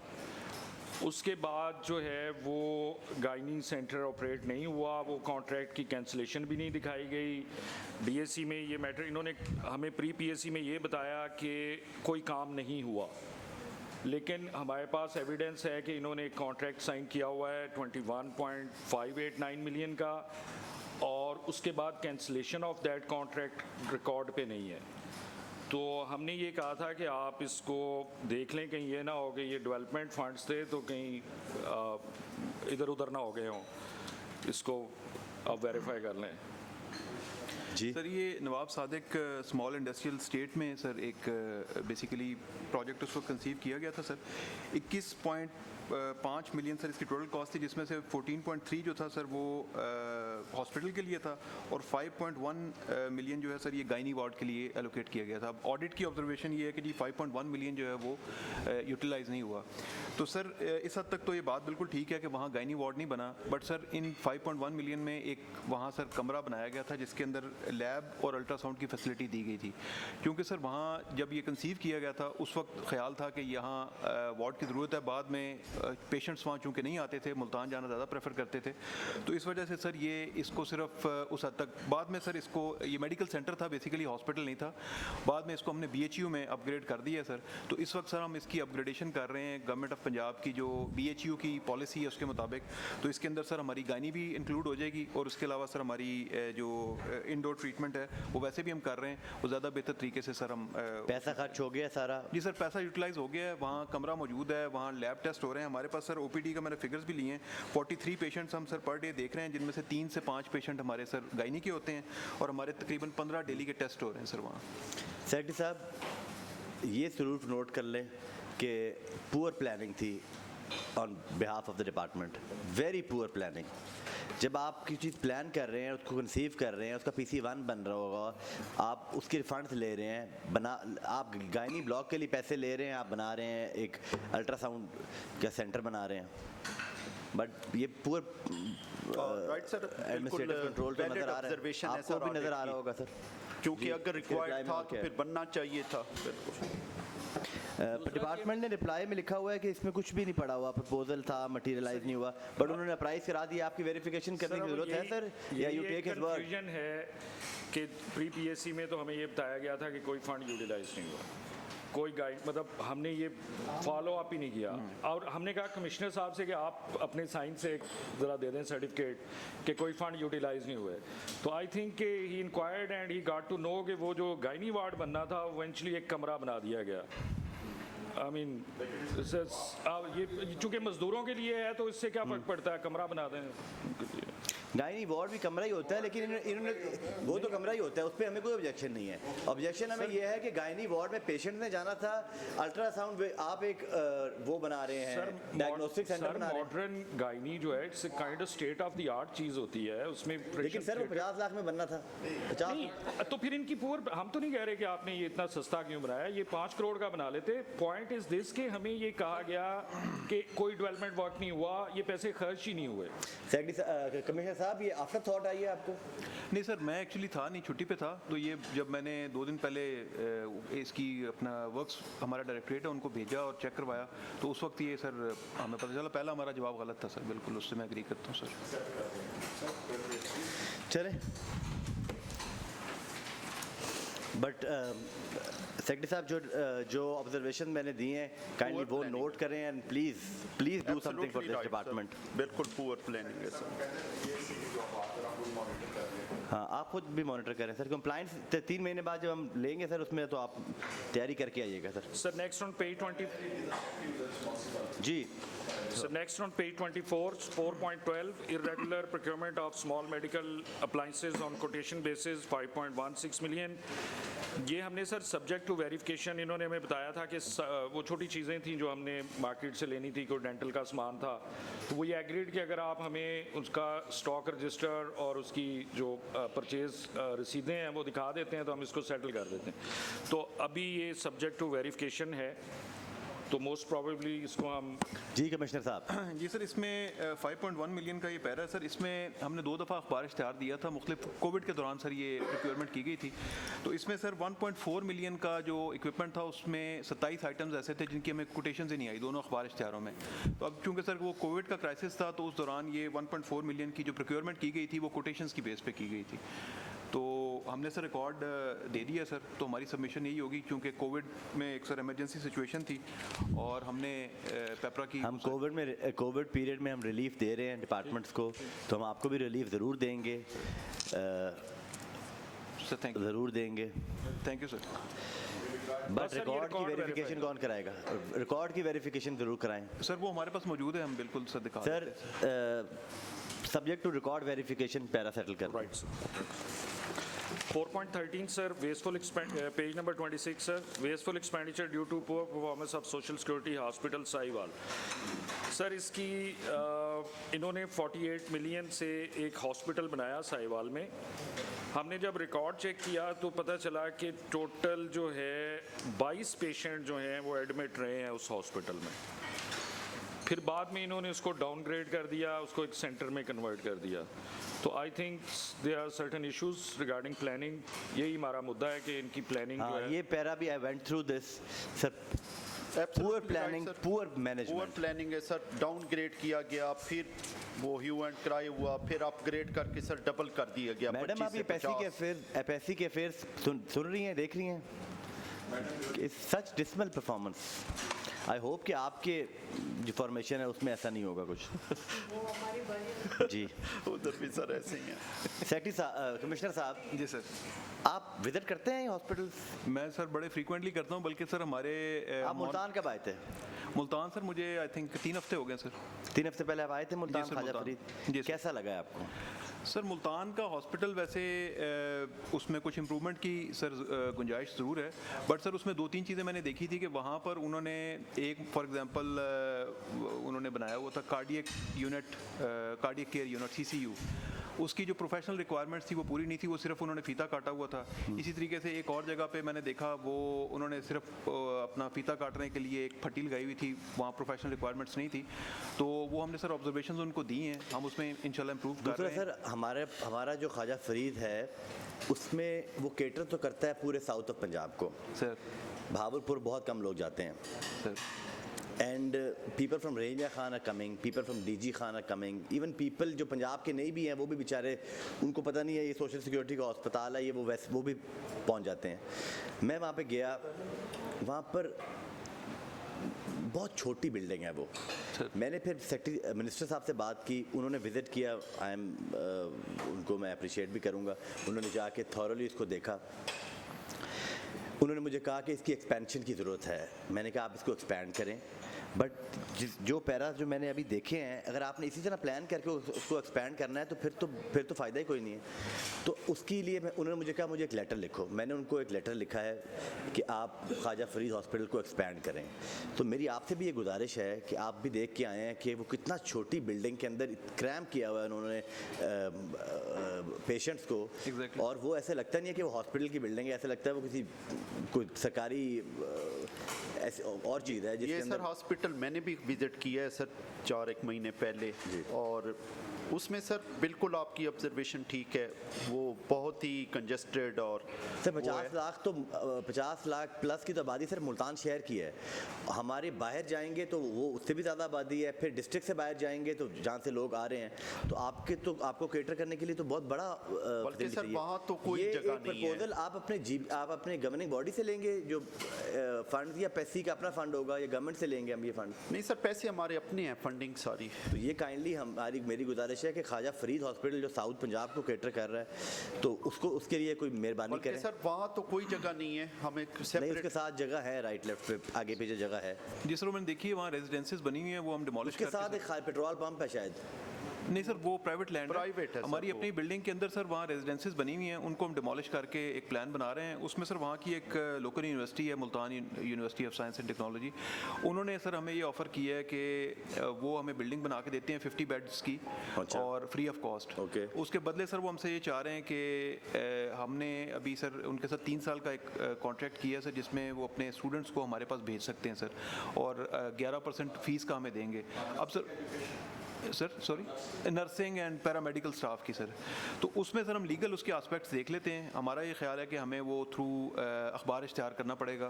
बिल्कुल, तो हम वो देख follow the rules, follow the procedure, but आप राइट लेफ्ट पे एक्सपैंड करने का और भी सोचें। जो प्राइवेट लैंड है अगर वो एक्वायर होती है तो वो भी एक्वायर, अगर वो बेचना चाहते हैं आप वो भी एक्वायर करें, बट एक्सपैंड करने की ज़रूरत है हॉस्पिटल को। ये मेरी रिक्वेस्ट है, मैंने मिनिस्टर साहब से बात की है, मैं मिनिस्टर प्लानिंग एंड डेवलपमेंट से भी बात करूँगा इस बारे में। जनाब चेयर, विद योर परमिशन मैं एक सवाल पूछना चाहता हूँ। ये पैरा हम सेटल कर रहे हैं? हाँ, ये पैरा सेटल कर दें जी। आप जो अपने एम्प्लॉइज़ हैं उनके बच्चों को प्राइवेट इंस्टीट्यूशंस की फुल फीस भी पे करते हैं?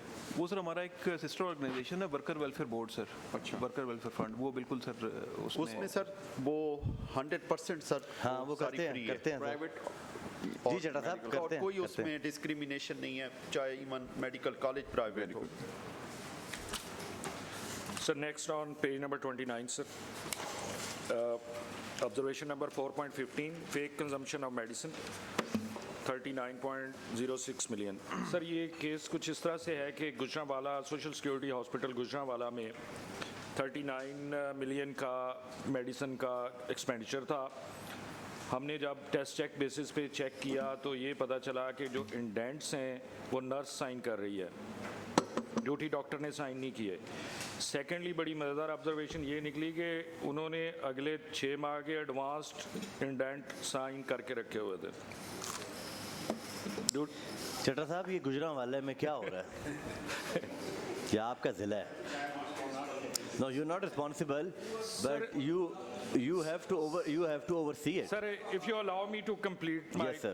Sir, एक तो ये है कि ऑडिट सबसे बुरी जॉब है, इससे कोई भी खुश नहीं होता। मेरा मकसद डिपार्टमेंट को कोई ये नहीं करना, बट हमारा जो मेन मकसद है वो एडमिनिस्ट्रेटिव डिपार्टमेंट को करना है कि आपके अंडर जो ऑर्गेनाइजेशंस हैं वहाँ पे डॉक्टर कितनी नेग्लिजेंस दिखा रहे हैं। डॉक्टर तो है ही नहीं वहाँ पे, नर्स या कोई और बंदा दे रहा सर है। ड्यूटी डॉक्टर थे, लेकिन डिस्पेंसर दे रहा है दवाई। ड्यूटी डॉक्टर्स ने एडवांस में साइन करके रखी हुई थी। इन्होंने एक कमेटी बनाई, कमेटी ने इंक्वायर किया और उसको उन डॉक्टर्स को वार्निंग देके छोड़ दिया।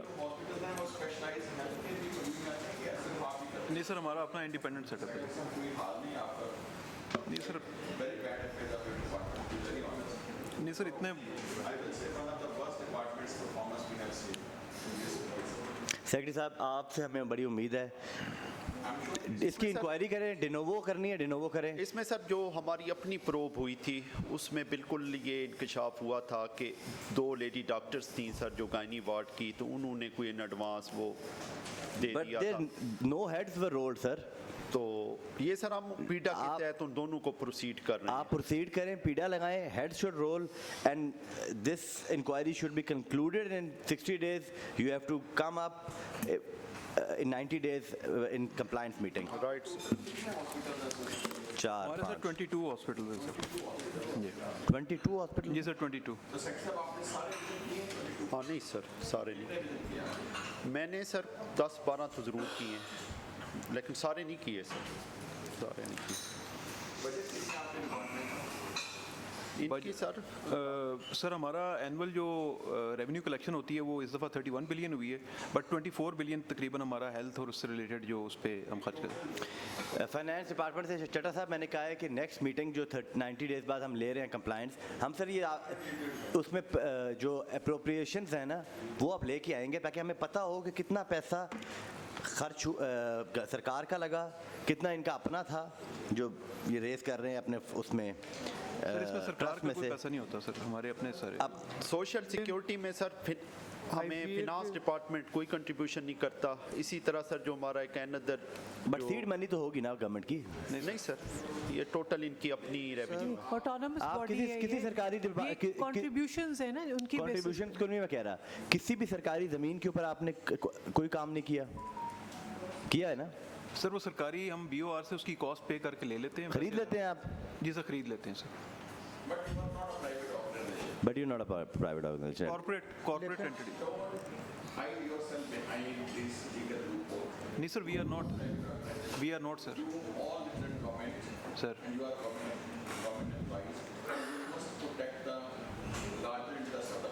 We are sir.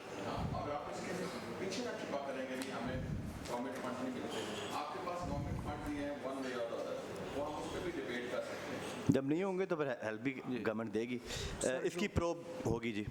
सर जो गवर्नमेंट के अप्रोप्रिएशन अकाउंट्स हैं उनमें इस अदारे की कोई फिगर शामिल नहीं होती। लेबर की नहीं सर, पैसे की। सर ये एक और इशू है जो कहा है कि वो नहीं होते, हम इसी की तरफ जा रहे हैं। PFM एक्ट आया हुआ है कि जितने गवर्नमेंट के फंड्स हैं ऑटोनमस बॉडीज़ के वो भी अप्रोप्रिएशन का हिस्सा होने चाहिए ताकि गवर्नमेंट को पता हो। एग्जैक्टली जब तक पिक्चर हमारे पास क्लियर पिक्चर नहीं आएगी कि कैसी गवर्नेंस चल रही है, जब तक हमारे पास अकाउंट्स नहीं होंगे।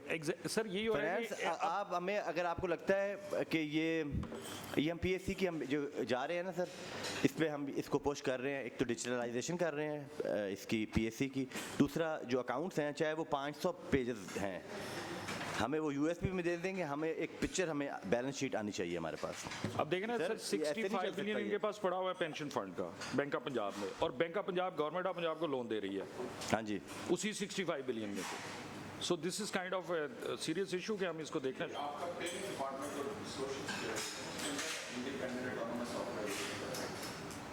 सर पैसी एक ऑर्डिनेंस के तहत बना हुआ है सर, 1965 का ऑर्डिनेंस है, उसके तहत इट्स अ बॉडी कॉर्पोरेट जो अपना रेवेन्यू खुद जनरेट करती है। वैसे उस ऑर्डिनेंस में ये ज़रूर है कि गवर्नमेंट ने अपना शेयर बीच में चिप इन करना होता है, जो इनिशियल ईयर्स में शायद आता भी रहा है, बट पिछले 10-15 साल में गवर्नमेंट। कमिश्नर साहब, इस वजह से आपकी एक्सेसिबिलिटी भी बहुत कम है to public representative.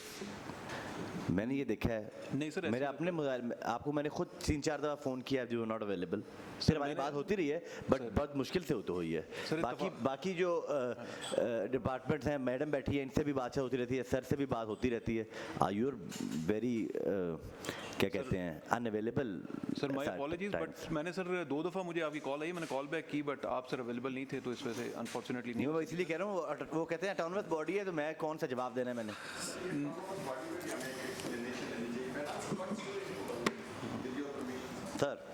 Sir government के जितने भी इदारे हैं उनके हवाले से ये कंसिडर करना कि ये ऑटोनमस हैं, इट इज़ मिसकंसेप्शन। सारे के सारे इदारे प्रोविंशियल असेंबली के बनाए हुए एक्ट के तहत वजूद में आते हैं। उनके functions, powers, responsibilities, everything is covered by the governing law. मतलब ये बाकी बच्चा है, पैदाइश हम देते हैं, लेकिन जब वो बड़ा हो जाता है वो कहता है कि मैं जवाब दे नहीं हूँ, ऐसे ही है? नहीं सर, हर अदारे के पास वही पावर्स हैं जो आप उनको देते हैं, और हर अदारा उसी हद तक आपको आंसरेबल है जिस हद तक आप उसे ठहराते हैं। अगर आपने किसी इदारे को उसके गवर्निंग लॉ के ज़रिए कुछ पावर्स दी हैं, कुछ फंक्शंस दिए हुए हैं, तो उस अदारे ने उन्हीं आपके दिए हुए कवानीन के मुताबिक ही चलना है। और अगर वहाँ लिखा हुआ है कि इनका ऑडिटर फलां करेगा तो वही करेगा, और ये प्रोविजन ऑडिटर जनरल ऑर्डिनेंस में भी लिखी हुई है कि इन्होंने अगर कोई ऐसा अदारा है और उसमें कोई अलहदा प्रोविजन है तो वो प्रोविजन प्रिवेल करती है, अगर नहीं है तो ऑडिटर जनरल करेगा।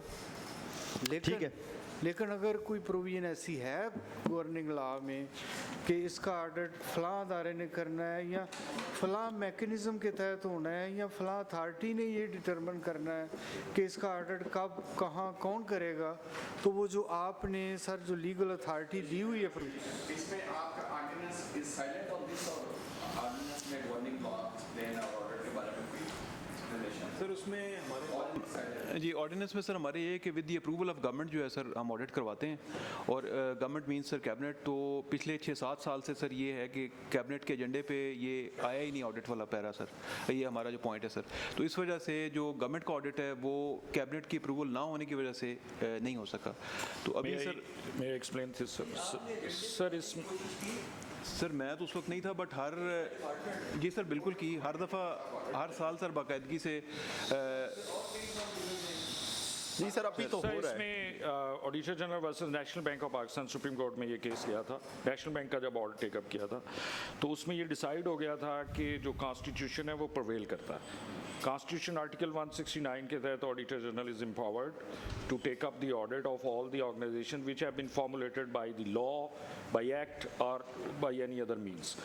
तो उसमें ये डिसाइड हो गया था कि जो ऑर्डिनरी लॉ है या ऑर्डिनरी रूलिंग्स हैं या एक्ट्स हैं वो कॉन्स्टिट्यूशन के साथ अगर मुतसादम है तो कॉन्स्टिट्यूशन प्रिवेल करेगा। एग्जैक्टली। और अभी रिसेंट जब फिनेंस डिवीज़न ने इशू किया लेटर कि जेएस जो है ऑडिटर जनरल ऑफिस का ऑडिट करेगा, तो उस पर सुप्रीम कोर्ट ने इस्लामाबाद हाई कोर्ट ने इसके ऊपर क्लियर कर दिया कि जो ऑडिट इशू करने की अथॉरिटी सोल है वो सुप्रीम ऑडिटिंग इंस्टीट्यूट जो कि headed by AGP and reporting to PAC को पब्लिक को करता है, उसकी अथॉरिटी है। तो ये वंस फॉर ऑल सेटल्ड हो गया कि कोई और बंदा नहीं डिसाइड कर सकता कि मेरा ऑडिट ऑडिटर जनरल करेगा या नहीं करेगा। पंजाब बैंक का भी ऑडिट नहीं हुआ? नहीं, बैंक का हम कर रहे हैं, हम तो अभी बैंक ऑफ पंजाब रिफ्यूजल है, वो आपके सामने आएगा केस इंशाल्लाह। रिफ्यूजल है, अगर I have to take him the court, ये पूरी कमेटी कोर्ट जाएगी। सर हम ज़राई तरक्याती बैंक का करते हैं, हम नेशनल बैंक का ऑडिट करते हैं, हम सुई गैस का करते हैं, हम पीआईए का ऑडिट करते हैं, ये बिग ऑर्गेनाइजेशंस हैं।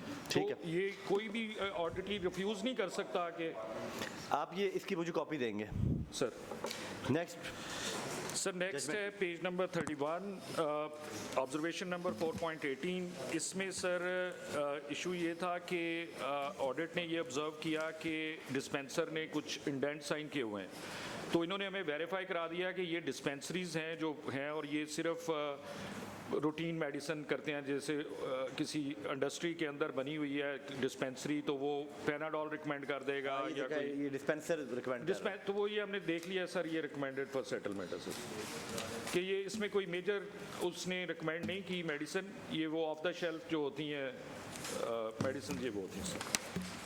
फिर भी बड़ा और सर इन्होंने हमारे कहने पे अपना सिस्टम इम्प्रूव कर लिया है, ये पेशेंट रिकॉर्ड नहीं रखते थे, अब इन्होंने हमें बताया कि हम अब ड्यूल उसका रखते हैं कि जो इशू करता है डिस्पेंसर लिख के देता है, एक पेंशन को देता है और उसको पेशेंट को देता है और एक अपने रिकॉर्ड में रखता है, पहले ये नहीं रखते थे। डिजिटलाइज करें सर हमने HMIS इंट्रोड्यूस करवाया हुआ सर, अभी हमारे 17 हॉस्पिटल्स में वो एक्सपेंड हो गया सर। आहिस्ता आहिस्ता सर हम उसको पहले सारे हॉस्पिटल्स पे लेके जाएंगे, फिर हमारे सर जो डिस्पेंसरीज और BHUs हैं उन तक भी हम उसको एक्सपेंड करें। सर 12 लाख जी सर। सर उनकी फैमिलीज भी हैं, 85 लाख टोटल बनता है हमारा क्लाइंटेल जी सर। सर हम कर रहे हैं उसको जी सर। आप लीड लें sir, thank you. Next sir next Last para, sir. पैसी का लास्ट पैरा सर, ये है 4.19 पेज नंबर 33। इसमें सर हमारी एजम्पशन है कि मिस अप्रोप्रिएशन हो सकती है मेडिसिन की 158 मिलियन की। हमने जब कंजम्पशन रिकॉर्ड चेक किया जो इनकी मेडिसिन स्टॉक में थी और जब उसकी कंजम्पशन को मैच किया तो वो मैच नहीं कर रहे थे। DSC ने कहा कि जी आप रिकनसाइल करके हमें रिकनसाइल दे दें, तो वो इनसे अभी तक रिकनसाइल नहीं हुआ। फिर प्री PSC में हमने कहा कि भाई आप इसकी ये कंप्रिहेंसिव प्रोब करके देखें कि हॉस्पिटल में ये नॉर्मल है कि जो पेशेंट्स को मेडिसिन नहीं इशू की जाती, उन्हें कहा जाता है बाहर से खरीद के ले आएँ और ख़ुद वो कंज्यूम शो कर दी जाती है। सेक्रेटरी साहब, पुअर एडमिनिस्ट्रेटिव कंट्रोल, काइंडली इसकी इंक्वायरी आप खुद करें STA लेवल पे, इसका आप खुद फोरेंसिक ऑडिट करें and fix responsibility also.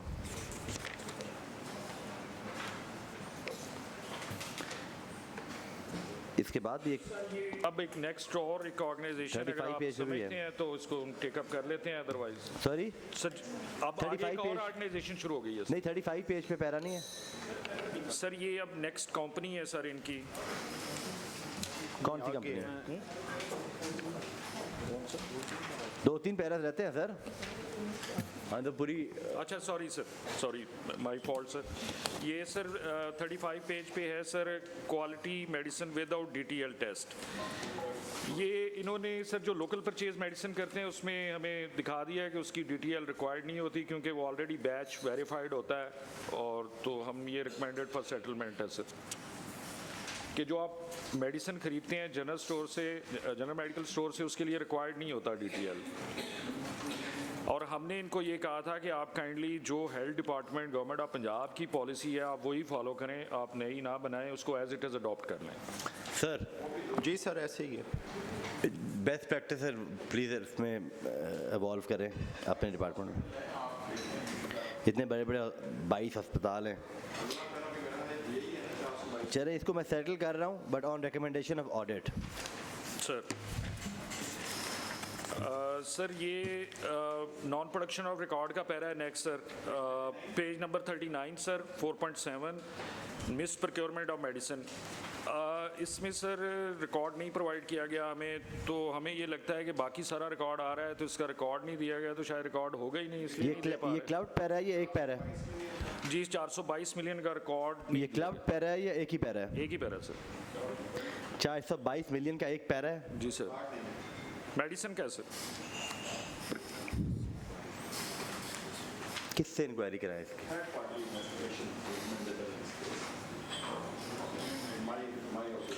Sir अब होता ये है ना, इसमें नेचुरल है कि जब हम ऑडिट करने जाते हैं हमारे पास 10, 20, 30 दिन होते हैं ऑडिट के एलोकेटेड होते हैं, तो उस दौरान में अगर आप रिकॉर्ड नहीं देते तो बाद में आप मीटिंग में कहते हैं कि ये सारा रिकॉर्ड ले लें, तो उस वक्त फिर ऑडिट पॉसिबल नहीं होता। Sir finance rules, finance department finance rules क्या कहते हैं? CMIT कितनी देर में इंक्वायरी कंप्लीट करती है?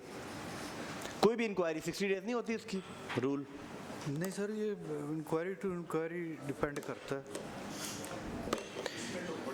जी कमिश्नर साहब, इसमें सर मेरी सबमिशन ये नॉन प्रोडक्शन ऑफ रिकॉर्ड नहीं है सर, ये नॉन मेंटेनेंस ऑफ रिकॉर्ड है। उस वक्त तक सर हमारी एसओपीज़ ये थी, जो बुनियादी तौर पे ऑडिट का एतराज़ है कि इस पे प्रोक्योरमेंट कमेटी के सिग्नेचर्स जो हैं वो नहीं हैं।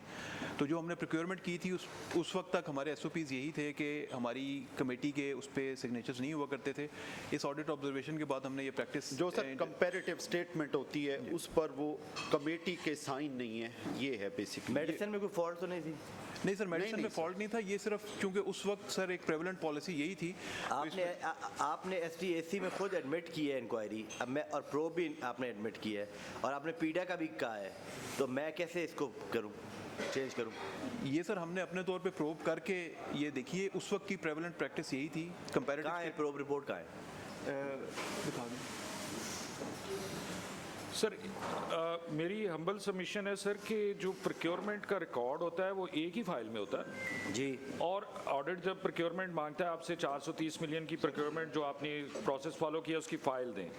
अगर वो नॉन मेंटेन्ड है तो आई कांट एक्सेप्ट इट कि ये नॉन मेंटेनेंस नहीं हो सकती। इसका मतलब कि प्रोक्योरमेंट प्रोसेस हुआ सर हमारे घर में भी अगर दवाई आए ना तो उसकी भी रसीद साथ आती है और मुलाजिम बताता है इतने पैसे खर्च हुए, ये आ गई और ये आप रसीद रख लें, दवाइयाँ आ गई।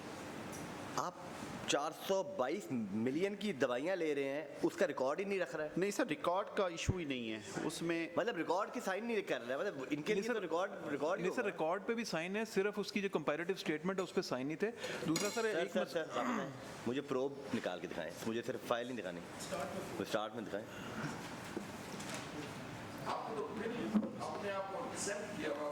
नहीं सर, ये मेरे ख्याल एक आप जो बात कर रहे हैं सर,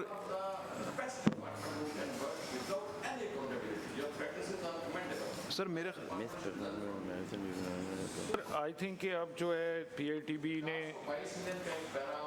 मिनट्स का है, नहीं सर कंपैरेटिव स्टेटमेंट है, वो साइन नहीं है। आप जरा काइंडली थोड़ा सा जी सर इसमें किसी प्रोसीजर पे इतराज नहीं है सर। सेक्रेटरी साहब आप बताएं। जी सर, आप क्या कह रहे हैं? सर मैं ये कह रहा हूँ कि सर इसमें कमिश्नर साहब आप नहीं, सेक्रेटरी साहब। सर इसमें कोई वो जो टेंडर का प्रोसेस है या सारा, उसमें किसी चीज़ पर कोई ऑब्जर्वेशन नहीं है। सिंपली ये है कि सर जो कमेटी हमारी होती है, जो कंपैरेटिव स्टेटमेंट या वो कह लें कि परचेज कमेटी, वो उस वक्त की प्रैक्टिस ये थी कि वो जो कंपैरेटिव स्टेटमेंट जो सारी बिड्स आ गई, वो कंपैरेटिव स्टेटमेंट सब ने साइन नहीं की हुई, सिर्फ ये एक था, और वो भी प्रैक्टिस बाद में ये ख़त्म हो गई थी। अब ये कोई इशू नहीं है, मतलब सिर्फ ये इसमें प्रॉब्लम। कि मैं सर बड़ी सिंपल सी बात करता हूँ कि विदाउट आप इसकी कोई गाइडलाइंस बनाएं, एक अच्छा सा मैकेनिज्म बनाएं, इनको दें कि ऐसे प्रोक्योरमेंट की जाती है। आपका ऑब्वियसली पहले भी ये पहले का था सर, अब तो है भी नहीं वो चीज़। लेकिन अब फिर तो भी सारे आप सर फिर भी एक दफ़ा मैकेनिज्म को देखें दोबारा, अगर इसमें कुछ चेंजेस की ज़रूरत है आप प्लीज़ चेंजेस करें। ये इंक्वायरी पैसी ने खुद की है, मैं इससे डिसएग्री करता हूँ। मैं एडमिनिस्ट्रेटिव सेक्रेटरी से रिक्वेस्ट करता हूँ आप खुद इसकी इंक्वायरी करें। 90 डेज में मुझे इसकी रिपोर्ट चाहिए। सर नेक्स्ट सब नेचुरली है, कंपैरेटिव स्टेटमेंट के बाद आप बगैर आप कैसे फाइनलाइज कर सकते हैं, वर्क ऑर्डर ही कैसे इशू कर सकते हैं? और अगर किसी ऑफिसर ने कंपैरेटिव स्टेटमेंट को देखे इसका पूरा आपको प्राइस करेंगे सर। पेज 41 सर ये है loss due to non payment by dental college worth of 64 million. ये सियालकोट में इनका हॉस्पिटल है, इनकी एक अफिलिएशन एक कॉलेज के साथ हुई हुई है। उन्होंने 64 मिलियन की पेमेंट इनको करनी थी, वो नहीं की। अब इन्होंने हमें बताया है कि कोई पार्शियल रिकवरी हो गई है और बाकी को हम फॉलो अप कर रहे हैं। तो कितनी होगी है? कितनी होगी जी रिकवरी?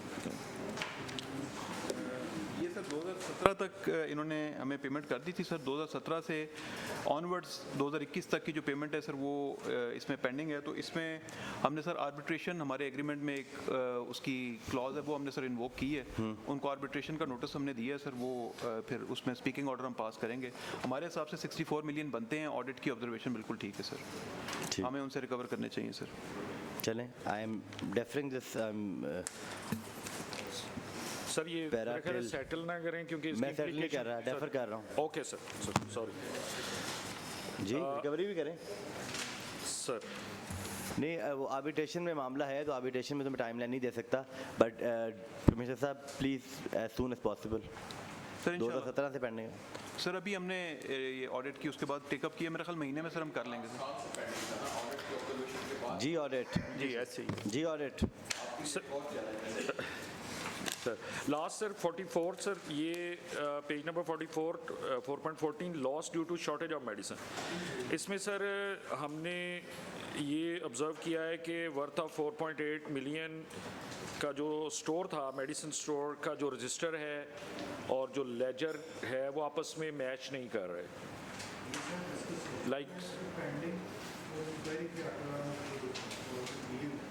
जी सर, हम मतलब पहले मुद्दा बयान कर दिया, अब हम प्री पीएसए में ये डिसाइड हुआ कि आप इसकी प्रोब करें एडमिनिस्ट्रेटिव लेवल पे कि अगर वो मैच नहीं कर रहा तो फिर ज़ाहिर है कहीं वो मिसयूटिलाइज होंगी मेडिसिन। सेक्रेटरी साहब प्री पीएसए आपने खुद की थी? जी सर। सर आप प्रोब करें, इनका रिस्पॉन्सिबिलिटी फिक्स करें। मैंने इतनी प्रोब और इतनी रिस्पॉन्सिबिलिटी फिक्स किसी एक डिपार्टमेंट के लिए आज तक नहीं की। मुझे लगता है प्रॉबेबली इससे ज़्यादा मैंने कभी किए ही नहीं। मैंने कभी प्रोब नहीं करवाया और रिस्पॉन्सिबिलिटी भी फिक्स बहुत कमी हुई है, 4-5 दफ़ा हुई है।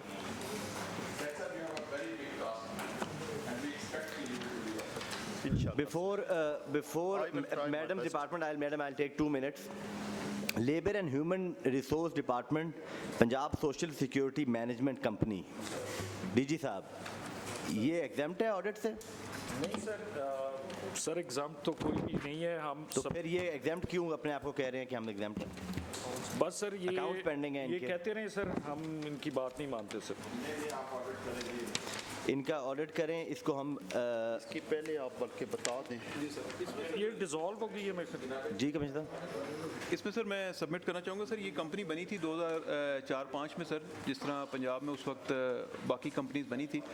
इसमें सर 3 हॉस्पिटल्स बनाने थे इन्होंने, एक सर मांगा मंडी लाहौर में, एक सर मुजफ्फरगढ़ में और एक शेखुपुरा में।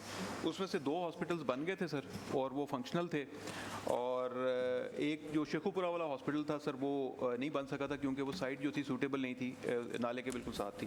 तो इसमें सर मैंने लास्ट ईयर से ज्वाइन किया, तो उसमें सर मुझे ये फील हुआ कि ये हॉस्पिटल्स जो हैं प्रॉपरली, क्योंकि पैसे इनको पैसे ही दे रहा था और ये इनका अपना इंडिपेंडेंट एक बोर्ड था, बोर्ड ऑफ डायरेक्टर्स, वो हमारे पैसों को करता था। हमने सर फिर इसका एक एक्सटर्नल ऑडिट करवाया जिसके अंदर हमारे पास काफ़ी जो है इरेगुलरिटीज़ पॉइंट आउट हुई, और उसमें उन्होंने हमें बताया कि इनकी पर पेशेंट कॉस्ट, इनका रेफरल रेट, इनकी ओवरऑल जो फाइनेंशियल कंट्रोल्स हैं वो बड़े वीक हैं। तो हमने सर एक हमारे पास 2 ऑप्शंस थी, एक तो हम इस कंपनी को ख़त्म कर लेते, डिसॉल्व करते, वो एक सर बड़ा लंबा टीडीएस प्रोसेस था, वो 2-3 साल लग जाते हैं। तो हमने सर इन दोनों हॉस्पिटल्स को टेक ओवर कर लिया सर, हमारी जीबी ने ये अप्रूव कर दिया, तो उनके सारे एम्प्लॉइज़ अब पैसी के एम्प्लॉइज़ बन गए हैं। अंडर हमारी एक रिटेनरशिप पॉलिसी होती है, वो हमने उनको ऑफ़र की, तो तकरीबन सब ने सर वो ऑप्ट कर लिए। अभी इसकी एमएसएस हमारे हैं, इसके फाइनेंसेस, इसकी बजटिंग, इसकी प्रोक्योरमेंट वो पिछले 2-3 महीनों से सर हमारे पैसी के कंट्रोल में आ गई हैं। तो इसमें यही जो इरेगुलरिटीज़ पॉइंट आउट की हैं, इससे कुछ ज़्यादा बढ़ के हमारे जो एक्सटर्नल ऑडिटर्स थे जिनसे हमने ऑडिट करवाया था, और हमने इनका 5 साल का ऑडिट करवाया था स्पेशल ऑडिट, उसके अंदर वो सारी चीज़ें पॉइंट आउट हुई हैं, हम उस पर एक्शन भी ले रहे हैं और इरेगुलरिटीज़ जो हैं सर उन पे उनसे रिकवरी भी कर रहे हैं sir.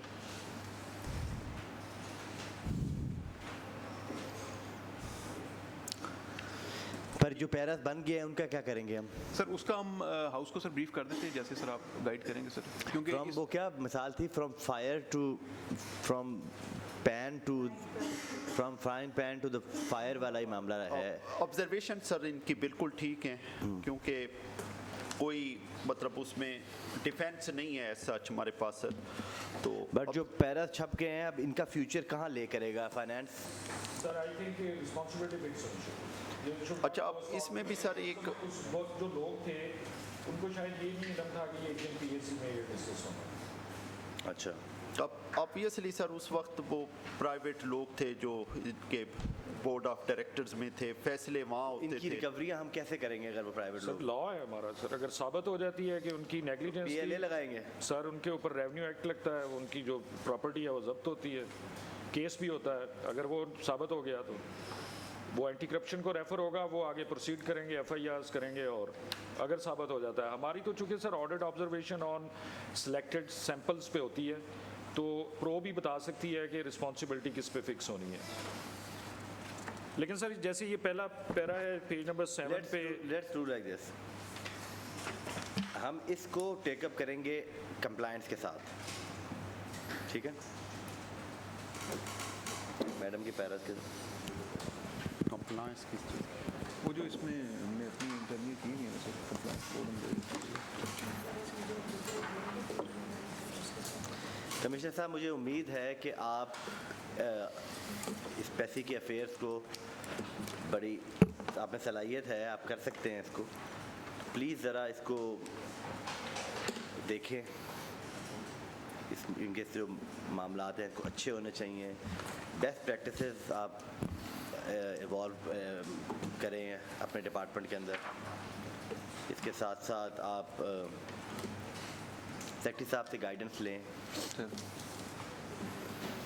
Thank you sir, thank you sir. इसमें सर अगर आप इजाज़त दें, 2-3 चीज़ें जो हमने आके की हैं सर। एक तो हमारा जो ये फाइनेंस का सारा मामला था, हमारे अपने इंटरनल ऑफिसर्स होते थे, पैसी में भर्ती होते थे, असिस्टेंट ऑडिट ऑफिसर, और वही DG तक जाते थे। तो हमने सर पहली दफ़ा यहाँ पर एक Pakistan audit and account service के ऑफिसर को डेपुटेशन भी लेके आए हैं, जिससे सर काफ़ी बेहतरी आ रही है, और हमारे ये फाइनेंशियल मैटर्स जो हैं डिजिटाइजेशन की तरफ भी जा रहे हैं, और वो माशाल्लाह सर हम इम्प्रूव कर रहे हैं। बाकी सर हॉस्पिटल्स में भी हम बेहतरी ला रहे हैं, हमारी इवनिंग शिफ्ट स्टार्ट हो गई हैं। जॉन हॉपकिंस एक सर अमेरिका की वो है, उनको सर हम यहाँ पाकिस्तान लेके आए हैं सर, और पाकिस्तान की पहली रोमेटिक हार्ट डिजीज़ सर्जरी जो है वो पाकिस्तान में स्टार्ट हुई है सर, और वो हमारे रहमतुल्लाह आलमीन इंस्टीट्यूट ऑफ कार्डियोलॉजी वहाँ पर है। इसके अलावा सर हमारे डॉक्टर्स टाइम पे नहीं आते थे, वो हमने एक अपना इंस्पेक्शन मैकेनिज्म बनाया है। अब हमारे पूरे पंजाब में 8:30 हमने टाइम दिया हुआ, 31 पे कोई नहीं आता। हमने इनकी पिछले 5-6 महीने में बड़ी रिगरस मॉनिटरिंग स्टार्ट की है। तो अल्हम्दुलिल्लाह सर अपनी हम पूरी कोशिश कर रहे हैं, जिस हद तक हम बेहतरी ला सकते हैं वो सर हम ला रहे हैं sir. Good luck. Labour department. जी सर, इसमें सर एक मैं थोड़ी सी 2-3 मिनट में सर जनरल ऑफ लेबर जी सर मैं सबमिट करूंगा प्लीज़। ये सर बेसिकली ये जो 6-7 पैरे हैं सर, ये एक प्रोजेक्ट था sir, elimination of bonded labour at brick kilns in 4 district. ये 4 डिस्ट्रिक्ट थे सर, गुजरात, बहावलपुर, सरगोदा एंड फैसलाबाद।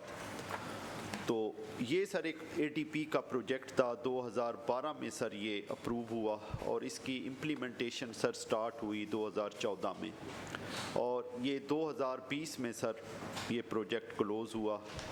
तो ये सर इसका स्टार्ट कब हुआ सर?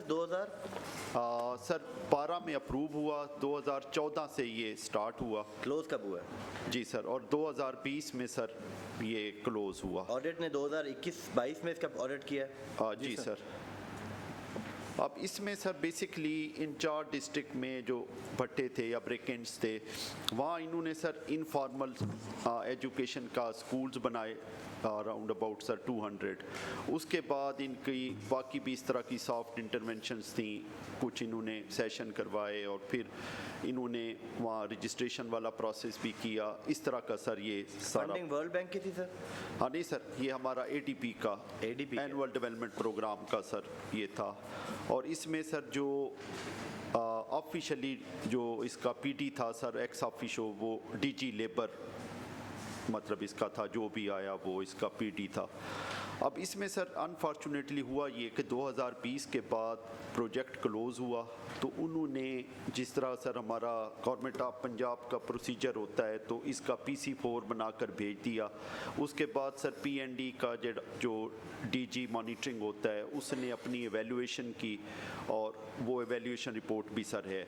इसके बाद सर उस वक्त का जो भी PD होगा सर, उसने ये रिकॉर्ड अपना किसी अलमारी में बंद करके वो लॉक करके चला गया। एज सच उसने आगे किसी को हैंडिंग ओवर टेकिंग ओवर नहीं की, तो वो उसी तरह से रिकॉर्ड अलमारी में ही रहा। और जब ये PAC के एजेंडे पर आया, तो हमें भी उसी वक्त ही पता चला कि भी ये भी एक ऑडिट की रिपोर्ट थी जो कि डिस्कस होनी चाहिए थी।